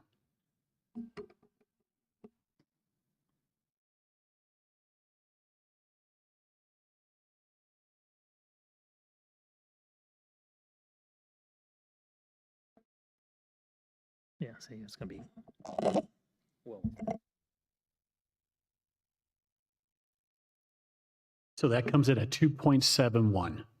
Yeah, I think I prefer that better, because in terms of if we were to have to split any single precinct, that's the only one that makes sense. Well, in my mind. I'm sorry. Go ahead. Yes, thank you. There are others that make sense to adjust, but if I will defer to my other commissioners because this is a precinct that is not in my district. This is a precinct that's in 4 and 2. So if you feel like you want to go forward with that and the staff feels that they can handle that, then you know, I'm going to take no objection. But I do know that there are others that have some weird little tags that are just crazy. For analysis, that will not be taken. The map will be back how it is for the analysis, right? As a combined we'll precinct. back that out. But we can decide here in the next hour if we want to do that change or not as the final map. But I feel comfortable in either version forwarding this for analysis. Okay, so it seems like we're moving forward on analysis on this one. We can continue to deliberate that piece because it can't be split for that analysis anyway. Is that? So if I could just get clarification, we're asking the staff to do analysis on the split 560 or the whole? Mathematically, they can't do the thing with the split, so it won't matter. It's just, we'll have to just make it our best guesstimate that this will minimally affect the rest of the map. Okay, so the analysis will be with 560 whole? Yes. Okay, thank you. Yeah, I would argue 1,000 people in the current analysis of this map, which has a significant R advantage, and I would gather based on past history that it's not going to change either 4 or 2 significantly. However we do it, I think it's just a matter of making sense for those Eastern Plains and helping to feel like that they have if they're going to be split, have a strong voice in each one of those districts. And Madam Vice Chair, if I could maybe just ask the question, kind of thinking about the other maps on the map 6 version 2, I cannot remember if we had the split 560 or not. We'll pull it up here real quick, Commissioner. Okay. The analysis was done on it completed, but my recommendation was that we do the split. Yes. But the analysis included it in District 4. The analysis included it in 4. Thank Correct. you. Okay.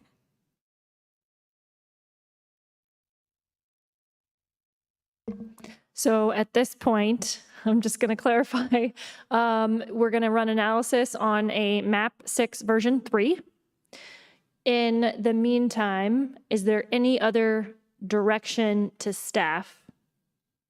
So as we sit there, Commissioner, if we can excuse Sydney to go ahead, and we're going to shut things down on this PC, allow her to go and do the analysis with also staff that are working remotely.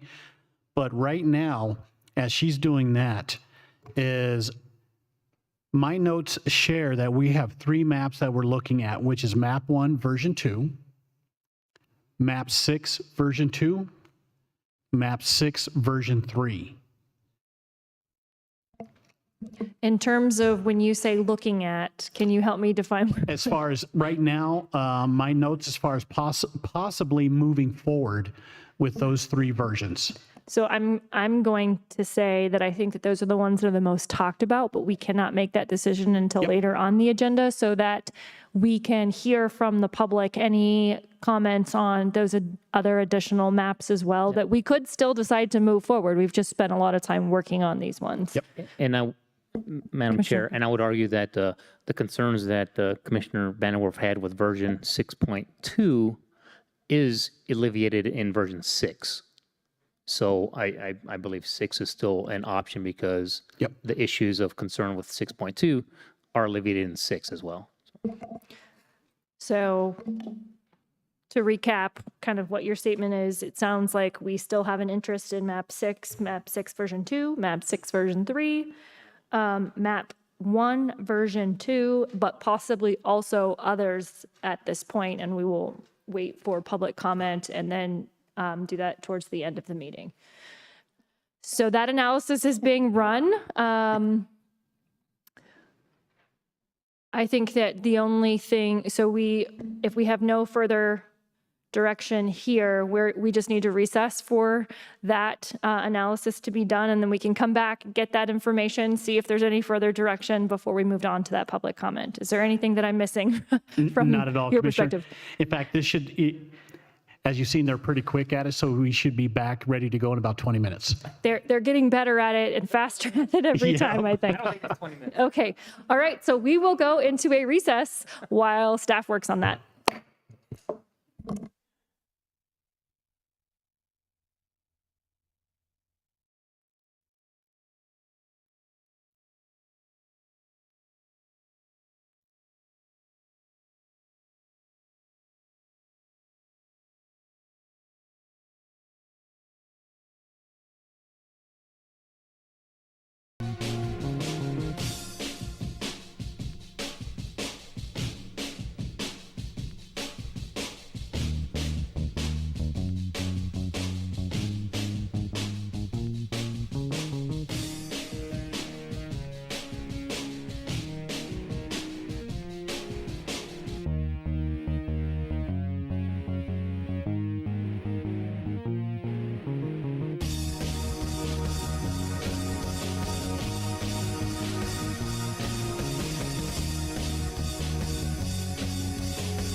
Okay, welcome back to our redistricting meeting. I will turn this over to Mr. Schlaker to talk about the changes and the analysis done on map 6 version 3. Yes, so commissioners, before I begin, I want to thank the staff that have been going back and forth and doing this. So Sydney, thank you for a great job. Carl, working remotely, you guys are doing amazing this evening. But here is the breakdown for map 6 version 3 for our political competitiveness. So as we look at the race for U.S. President District 1, we're looking at plus 1.26% in favor of the Democrats. District 2 is 0.77% in favor of the Republicans. District 3, 3.03% favor Republicans. District 4, 2.44% favor Republicans. And then District 5, 4.73% favor the Democrats. On to U.S. Senate. In District 1, we're seeing 1.28% favor Democrats. District 2, 0.55% favor Republicans. District 3, 3.23% favor Republicans. District 4, 2.5% favor Republicans. District 5, 4.73% favor the Democrats. Colorado Governor.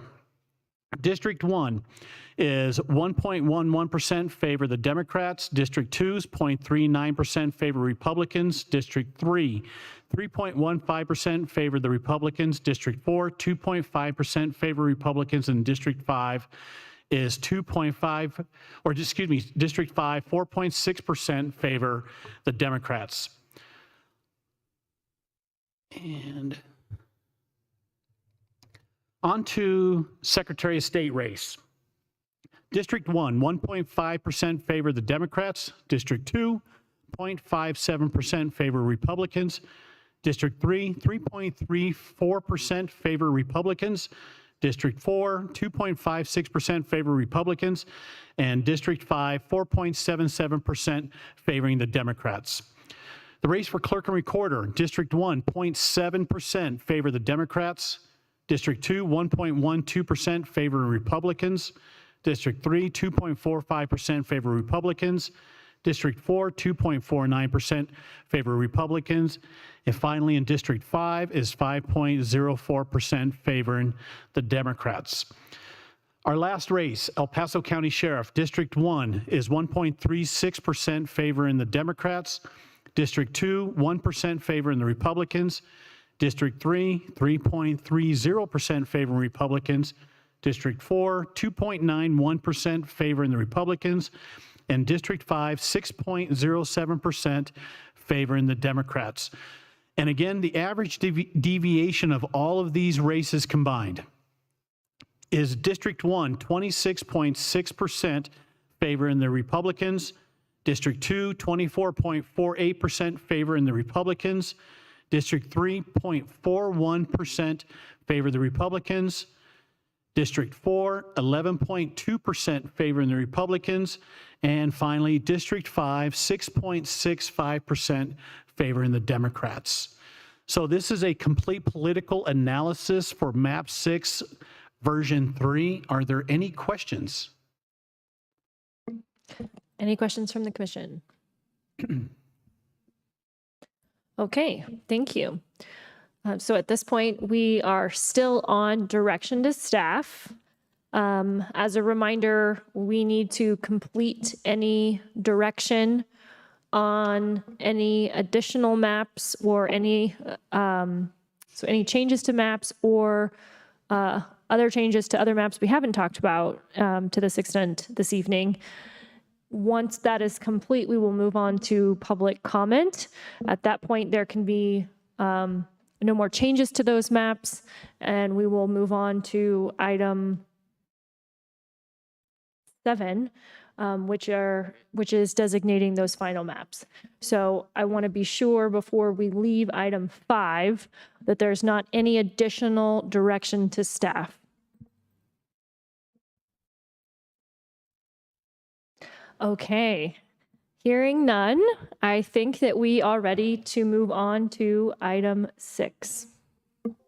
Item number 6 is additional public comment. 6A, the Redistricting Commission will afford up to 3 minutes for public comments addressing any changes made to maps under consideration during the previous agenda item. Okay, so if you are wanting to make a public comment on the maps that are still in consideration, please do come down. I think you guys know the process. State your name, sign in, and you have 3 minutes to speak.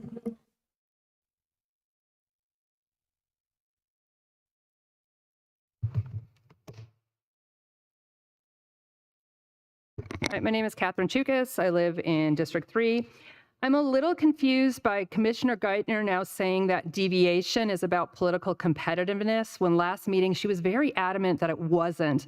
So can we please get the measures of political competitiveness that the Redistricting Commission is going to be using in writing? Again, last meeting she said deviation should not be used for political competitiveness, and now she's saying it should. Final map 1, version 2, if you're going to split precinct 560, then split precinct 301. Security and wide field splits seem really odd. Why separate the Library of Security from the Junior High School of Security? It doesn't make any sense. If you want to see CC4 to have all of the southeast of Colorado Springs, please consider the Perez map. It's been analyzed. It's available to you. Make that one of the ones you want to consider if you want to have CC4. Have Southeast Colorado Springs. Final map 2, I don't have any comments about. Final map 3, I don't have any comments about. Final map 4, version 1. If you read my comments that I gave to you, it was very clear that there are only 3 people in precinct 301 who live on Rampart Range Road. So there's 3 people that you're kind of worried about some sort of argument about final map 4. Again, 3 people. The rest of the 1,132 people don't live up there. Maybe just split precinct 301, and cosmetically it's going to make a lot more sense to everybody. And please, please move precinct 445 from CC2 to CC1. Do that for final map 4 version 1, or final map 4 the way it exists. Final map 5, it splits UCCS. Don't do that. Final map 6, I definitely tried to make that better with the edits I gave you earlier in the meeting that didn't go forward to get further analyzed. Final map 6, version 2, split precinct 301 if you're going to split precinct 560. Again, precinct 445, it should be in CC1. That's when it needs to happen. I also think that the Fountain Fort Carson School District, which has precincts 839, even though it's mountainous, and has precinct 730, even though it's a park, should be part of Commissioner District 4. I have edits here to final map 6. Again, if you're worried about what's going, version 2, precinct 839 is a Fountain Fort Carson School District precinct in its entirety. And then I needed to let you know about final map 6, version 3. It's very odd to take precinct 206 and cut right through the Tamaron neighborhood to put it into CC1.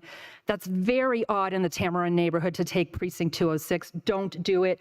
I would suggest I've got edits for that, put those back, and instead put precincts 122, 123, and 99. Put those into 1, put precinct 121 from 5 into 1, and then put precincts 144, 145, and 135 from 1 to 5. It makes CC5 go more to the east, and it also takes care of the problem of not having Rock Rimmon and 206 in the Tamaron neighborhood divided. Thank you. Happy to address any questions. Hi, I'm Zuri Horowitz. I'm a resident of District 3.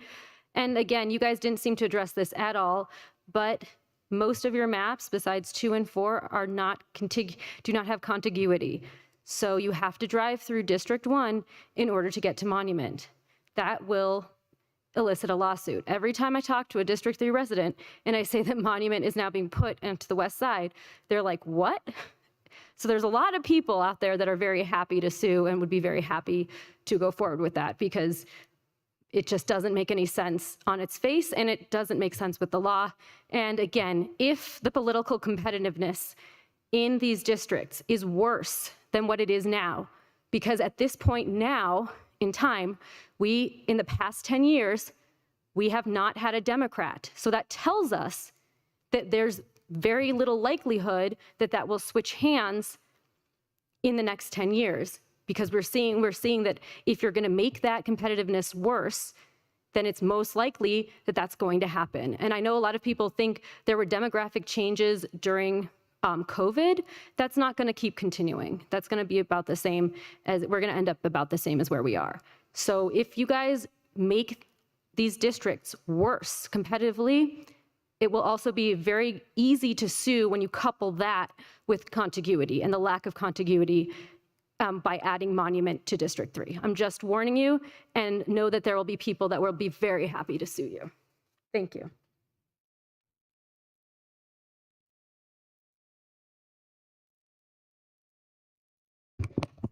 Hello, my name is John Gerald. I'm a resident of District 5.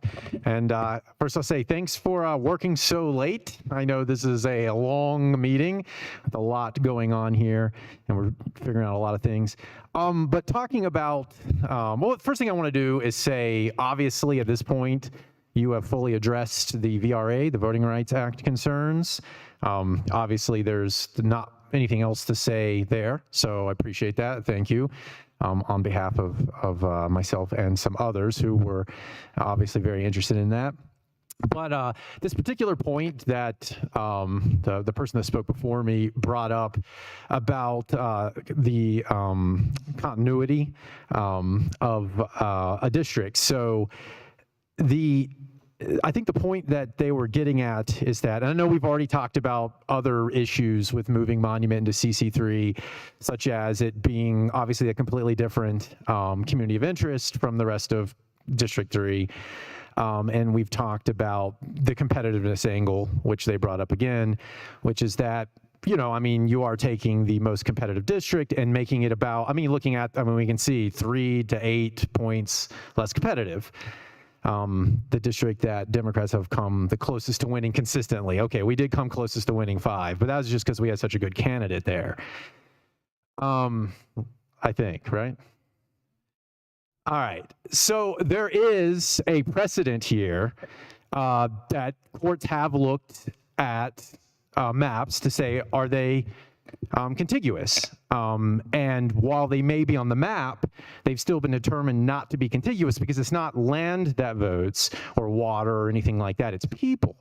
And that's the point in making them contiguous. So there is a precedent to find maps that use natural barriers to create 2 contiguous populations within one, technically, if you're looking at it on the map, contiguous district, to find those to be against redistricting law. And I mentioned this online as well, if you want to take a look at that. But so for example, like a lake, right? You could draw a district and say, well, these people over here are contiguous with these people over here because the map connects, right? When you look at it on paper, it goes over the lake, sure. Well, we have the same issue here. You're going over a national forest. It's not a place that people traverse. It's not a place that people travel. So you're using a natural boundary to create what appears to be a contiguous map on the map, but you're actually creating 2 distinct contiguous populations within there. And of course, there are maps under consideration that don't do this, so there's no argument that it's a necessity. We've gotten this far, and there are maps that don't violate that provision of the law. So it's just something to consider moving forward. Thank you. Is there anyone else here that would like to make a public comment? And is there anyone online? Okay, hearing none, I believe we are ready to move to item 7. Item number 7 is the Redistricting Commission members designate finalist maps to be considered for final adoption at the following meeting.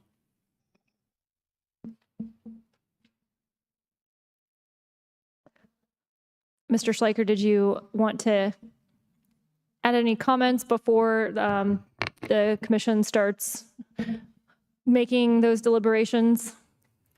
So some of the comments, commissioners, that I would like to share are, again, we need to be very careful about splitting precincts.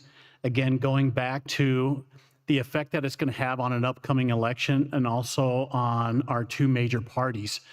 So, as we're sitting here listening and coming up with ideas of splitting precincts, it does have a big effect on the office as we're getting ready to certify the ballot and things like that.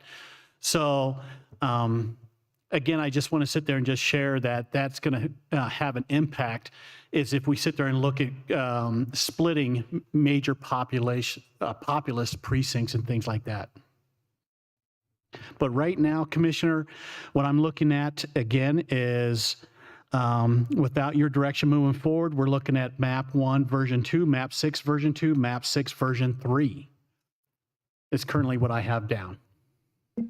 And I think that the county attorney can certainly correct me if I'm wrong here, but we will need a motion, either a summary motion of multiple of those maps, or we could do individual motions for each map.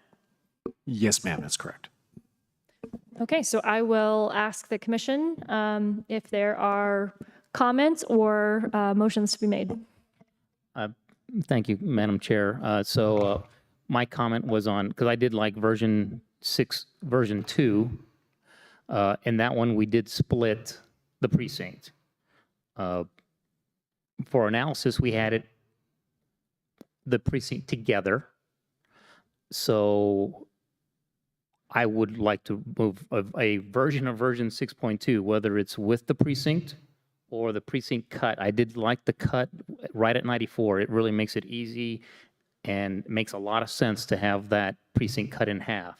And I don't know if you can bring up the map, but it really made a lot of sense. But I would be okay if the other commissioners want to be respectful of not splitting districts or precincts, that it revert to the version, or would do a 6.4 that had the precinct whole. But I would prefer the one splitting the precinct if the other commissioners feel it for ease of for voting in this election and next election to maintain it whole. Then I'm okay with a version 6.4, I guess, or that has it. But the analysis was already done on the precinct being with it, so I don't think we need to do a whole other thing. The analysis was included the whole precinct together. So I'm good with either one of those, but I would like either 6.2 or combined precinct moving forward. So I don't know if you want to discuss that first. Commissioner Vanderwerf. Yes, thank you, Madam Vice Chair. And to Commissioner Gonzalez's comments, I just want to make sure that I am clear that I understand what map 6 version 2 does or doesn't do, because we've made the comments that the analysis had 560 whole, but is the map 6 version 2 with 560 split or not? Because I still, even though I completely agree about it's more logical to split that and go right down, I think it's 94 that goes out that way. That makes a ton of sense to me. But we get into all kinds of other challenges if we split the precinct. And there will be a future date. I don't know when that will be, a year or two or something like that from now, where we're going to work on, I guess maybe 2 or 3 years from now, because it'll be after the election, because you've got to certify the districts. So after the election, there will be an attempt to, I'm hoping at least, to clean up some of these tags and things in the precincts. So where are we on map 6 version 2 that would be the final consideration? Can I just really quickly here, I want to point out, while I agree with you and I am open to the deliberations either way on this as well, I do not think when those precinct changes happen that it is possible to go back and adjust the boundaries of these districts. So you would never be able to, until this district redistricts, in this case, do anything with 94. Now that may or may not be the case in other places, depending upon whether they are split from districts. But I just wanted to, and Mr. Schleicher can correct me if I'm wrong here, but even if they were, they would not be able to split that precinct there, because they would not be able to put it, I mean, they could split the precinct, but they would still both have to stay in 4 until this body or Correct. a future body redistricts, just to be clear. And then I just want to address the quick question. I think what we said earlier in the meeting is we kind of left both of those maps on the table to have that discussion further. And I would just request that when a motion is made on that, it is clarified which way we're going to go. So commissioners, what you see here before you is map 6 version 2, where you see precinct 560, which is right here. That is actually split right at Highway 94. So that is the version 2 map. But again, we did the analysis with it all in 4 to preserve that ability to have that discussion and decide which one we wanted to go with. So I think at this point, a decision can be made. It just needs to be included in the motion. Thank you, Madam Vice Chair. I just asked the question then, since the analysis was done with all of 560 and 4, but the map is showing 560 split, which one are we going to use? Because the analysis is the numbers. Again, I would prefer this version, but if I don't get 3 votes, then I'm okay with the precinct being whole. But I think that makes absolutely sense to have that 94 cutoff between the two districts. So when you say which numbers are we using, Commissioner Vanderwerf, I think when it is presented at the next meeting, it will depend upon which choice What we we ask decide. to move forward, making clear that while we don't know how people vote individually, so we cannot divide that precinct by votes for that reason on the political competitiveness side, but we have an idea of that overall and the impact as we discussed earlier. But we do have the ability to look at every other measure. And I think that is what would be presented in the next meeting. If we did split it, it would be with the caveat that the political competitiveness was going to be less precise because of the split. If we do not split it, it would just we would just have those numbers presented as they were tonight. Correct. Putting a lot of words in your mouth there, Mr. Schleicher, but feel free to correct me. And if the board is unwilling to make that decision now, in terms of like, do we like this version or next, I can make a motion to forward this and the version that includes the whole precinct together as 2 maps. And I would just say, because we have a similar situation in another version, if we're not willing to actually make that decision, I would say we should preserve that decision in the very similar map as well. So that does require us to move forward several. So I think if you have strong feelings either way, now is a good time to say it. I'm going to say again, I do prefer the 94 boundary. I do worry that that can never be changed for potentially 10 years because of the situation with the Eastern Plains. I love having a cleaner division there, and yet I recognize that there may be other precincts and other concerns. So if it causes us to go down the road of looking at many other precincts, I would say I would prefer to not do that.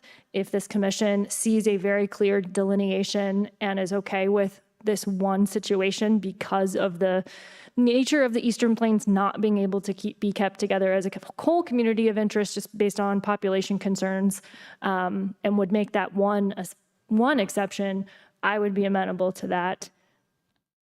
But I don't want to go down the road of rehashing all of the precinct lines. I am actually fine with splitting precinct 560 because the Highway 94 does make a good boundary, and it does very evenly divide up the county over on that side. So I would be fine with that. I'm also fine with the other map, 6 version 3. And then I guess the other map, map 1 version 2. So I'm fine with them both ways on 560. And then having all 3 of those go forward for debate on Tuesday.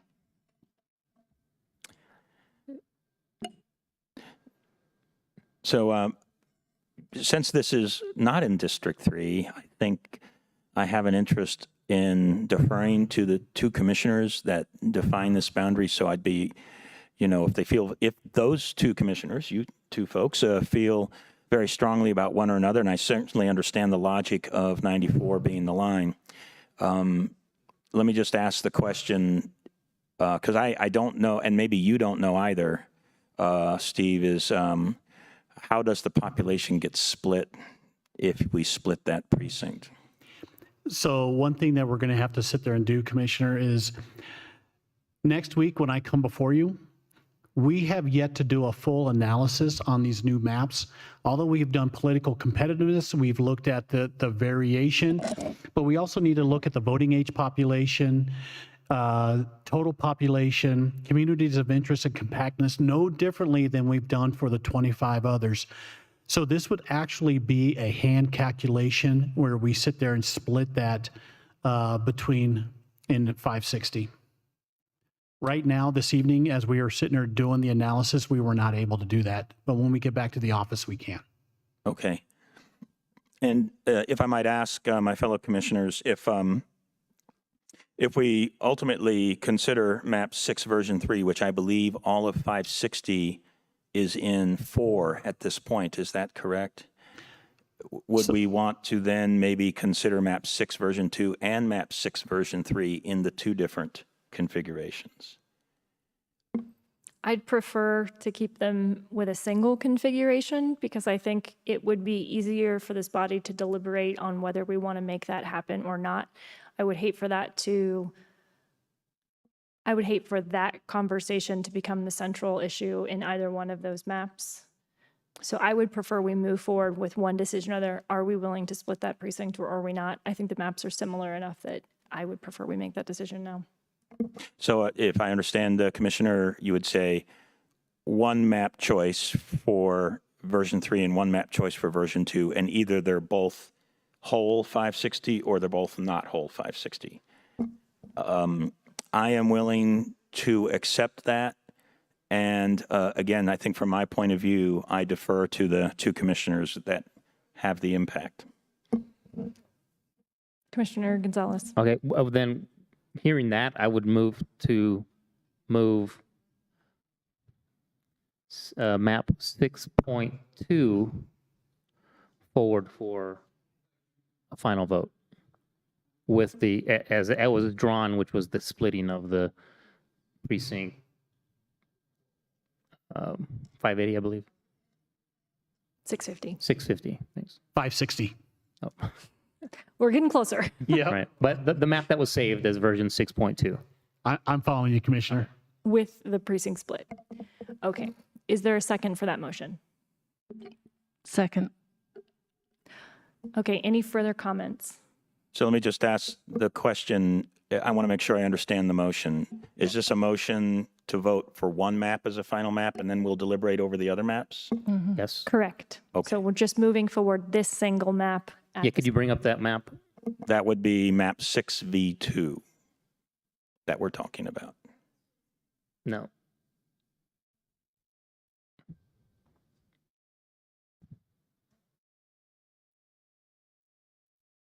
Yeah, because the other one didn't have the finger. There you are, Commissioners. Okay. So this is map 6 version 2. Okay. So we've had a motion and a second. Any further comment?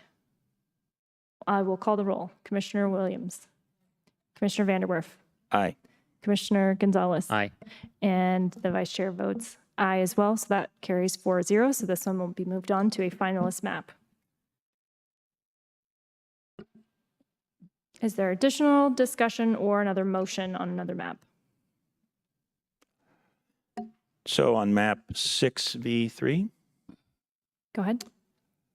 and we don't know exactly what the numbers would look like, but considering the statement that I have made previously about accepting the interests of the 2 commissioners that address the eastern part of the county, I'd like to make a motion to accept for final consideration map 6V3 with precinct 560 split between the 2 along Highway 94.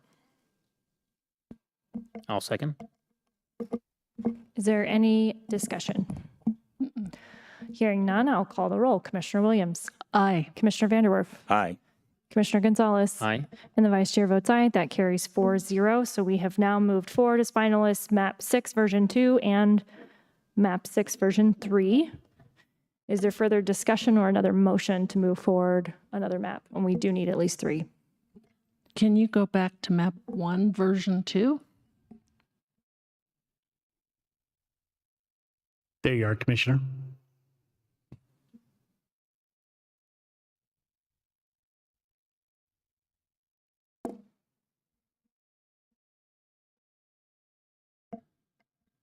Commissioner Gonzalez. Thank you, Madam Chair. And on this one, I have stated I had some issues because of the way the Fort Carson area was not entirely in the district, and I think there's some other issues. But what I do kind of like about this is it is the map that has the most competitiveness amongst 3 districts, and I do think it is a change from one of the other options. And I believe this was a variant of the map that both Commissioner Geithner and Commissioner Bremer, who unfortunately isn't here today, had been working on. And so I would like to preserve a map that Commissioner Bremer had early on, had some workings of as well.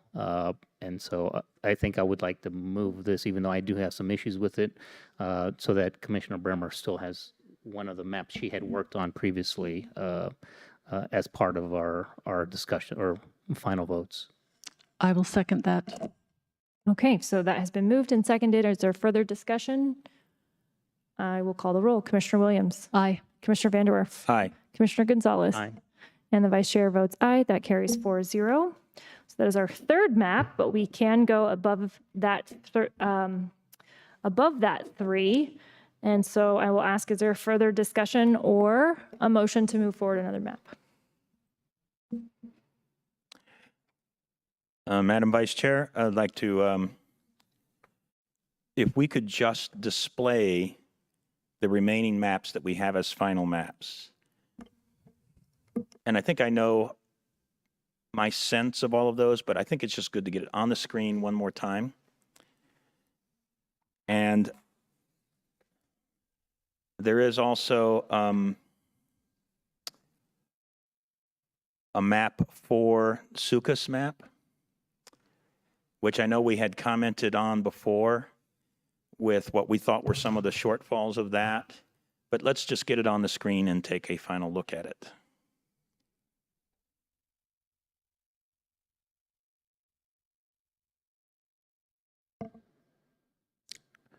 Do you mean version 4, map 4 version 2 or something, right? Yeah. The ones that we made changes to today. Yes, that's correct. It's it's listed there. Got it. Yep.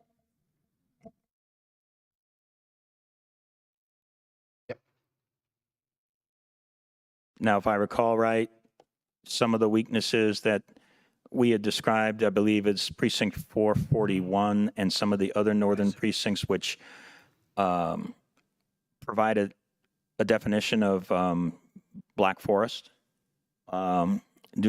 Basically it splits black forest.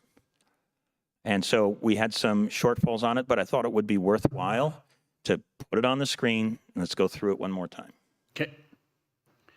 So as you see here, this is map 4, and we are right now hovered over precinct 441 and 440. And I'll defer to the 2 commissioners whose districts are of under concern here, but it seems to me like we have a miss there, and just ask if you all agree with that. I am certainly very concerned about keeping Black Forest whole, as I've said, but could you actually move down a little bit on the map so I can better see that area? There we go. That's helpful. Commissioner Williams, did you also have comments? Yes, I think we were concerned about separating precinct 440 off of that and 441 because they're both very much distinctive Black Forest areas. Could we maybe just zoom out one, just so we can get a full picture of this map? I know it's hard to get it all on the same screen. And okay. Other comments on this map?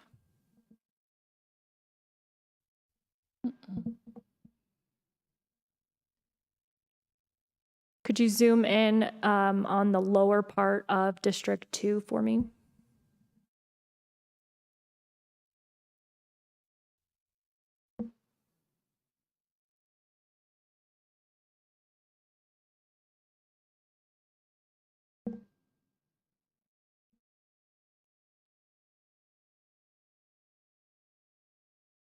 Any further comments or a motion? Yeah, I think our biggest concern here was just not only Black Forest, but also the wildland urban interface on the west side. So I'm not interested in moving this one forward at this time. I appreciate that. That has been something that I've focused on, and I inadvertently was looking on the more eastern side and did not realize that was the case. Could we go back up to that area so I can see that? I see. Okay, I'm in agreement with Commissioner Williams on this. I think that WUI piece, as we've talked about over and over again, the kind of requirements the state legislature is, putting into our lane here, that continues to be a concern. So I also think that this is not one I'm willing to move forward for that reason, unless there is some other reason of preserving or doing something that the commission feels is important. If I might provide a comment, let's say if we were to try to figure out how to go forward with this map, try to make Black Forest whole, try to address these other kinds of considerations, I think what we end up doing is drifting back to one of the three maps that we've already considered. I would agree, and I would also say at this point we cannot make those change. That's why we said those changes all had to be made previously before public comment and only preserved maps that had already been discussed. So I don't know that that is truly an option at this point. And just to share with you commissioners is if we were to sit there and move precinct 440 and 441 into District 1 to make Black Forest whole, we did not analyze that this evening.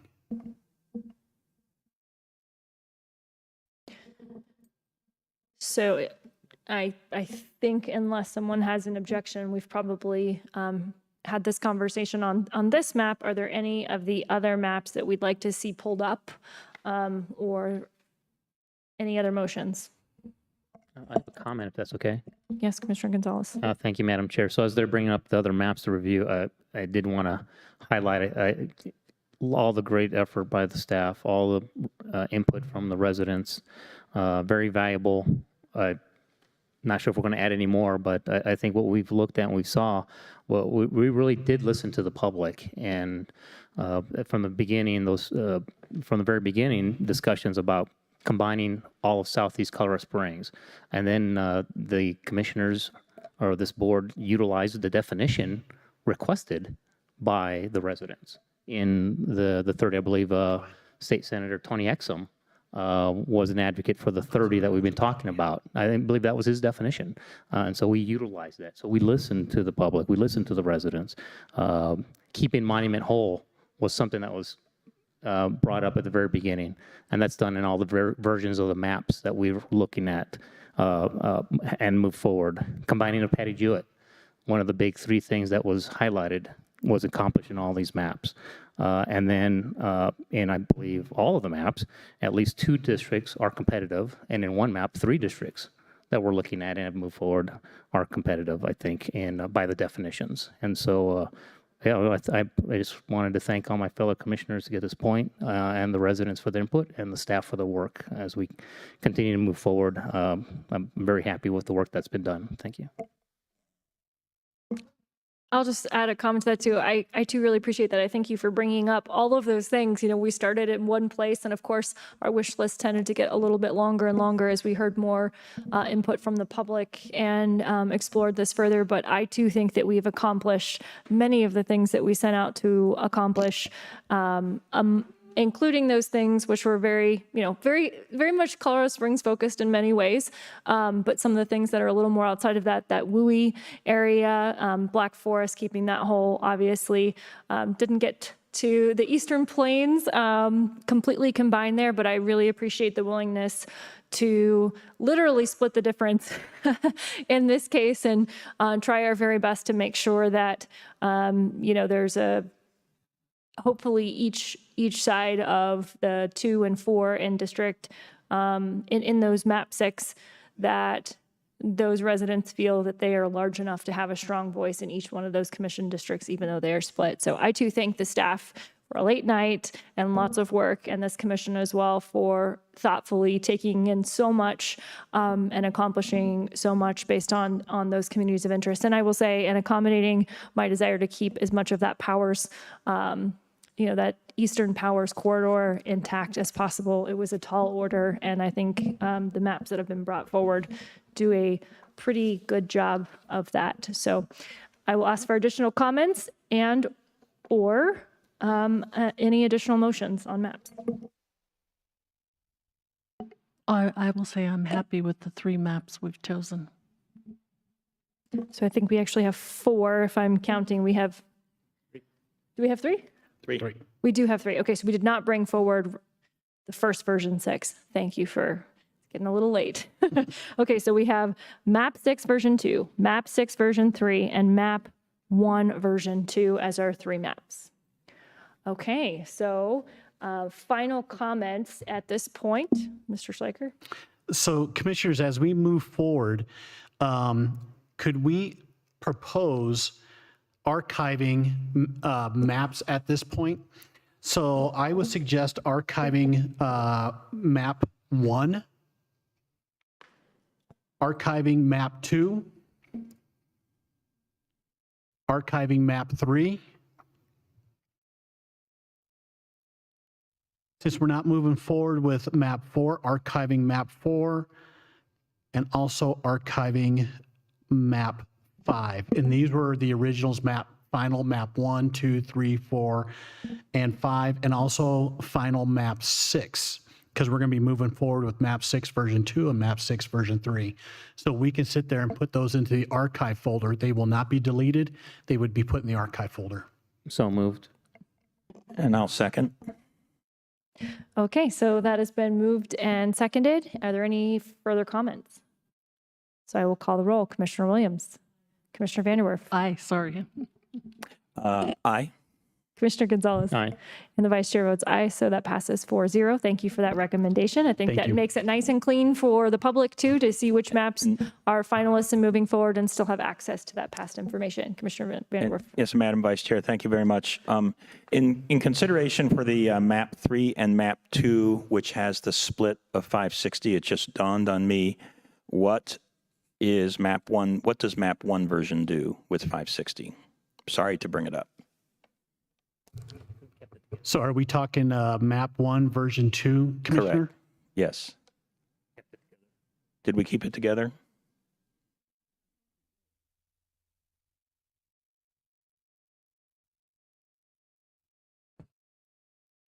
Yep. No, it's split at Yoder. It's split. Okay, so all 3 maps that we will have for final consideration does split 560. Yep. Okay. All right, I just wanted to make sure that we didn't miss something. Yeah. Okay, so any further comments, questions? Commissioner Vanderwerf. Thank you very much. I'll also echo the comments of my fellow commissioners and express my appreciation to the really, really hard work of the staff. An enormous amount of work, but it's the right thing to do. So I just want to say thanks to all of you for the work that you've done, for everybody that's been involved. And I will make one final comment. I appreciate the comments from the public, their dedication to this effort, and to Commissioner Gonzalez's point specifically, we did accept some of those comments, particularly some of the major ones. And not only about keeping the Southeast whole, as was specifically recommended by precinct from Senator Exum, but also keeping Patty Jewett whole. That's another one that I knew was important to some people. So, and of course, in the process of doing those 2 things, there were other things we had to do around the map, and there is no perfect map. It is really, really hard. And, I am hopeful that once we vote, on the 15th, that whatever we decide on, it will be accepted by the public and just recognized by the public that this is not easy to do with all those criteria. so many choices and so many difficult things to try to consider. So I am hopeful that once we make that final decision, it will be accepted by the public as what we use going forward.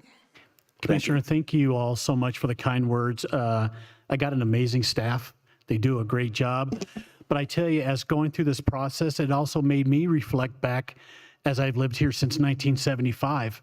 And when we're talking boundaries, Academy Boulevard was the eastern boundary back in that time. In addition to that, when we sit there and we're looking at a population of each commissioner district, when I lived here, that was the total population of El Paso County. It's great perspective for the work that we're doing here. Yep. Okay, I am not seeing any additional comments. So at this point, I believe we have completed our agenda and this meeting is adjourned.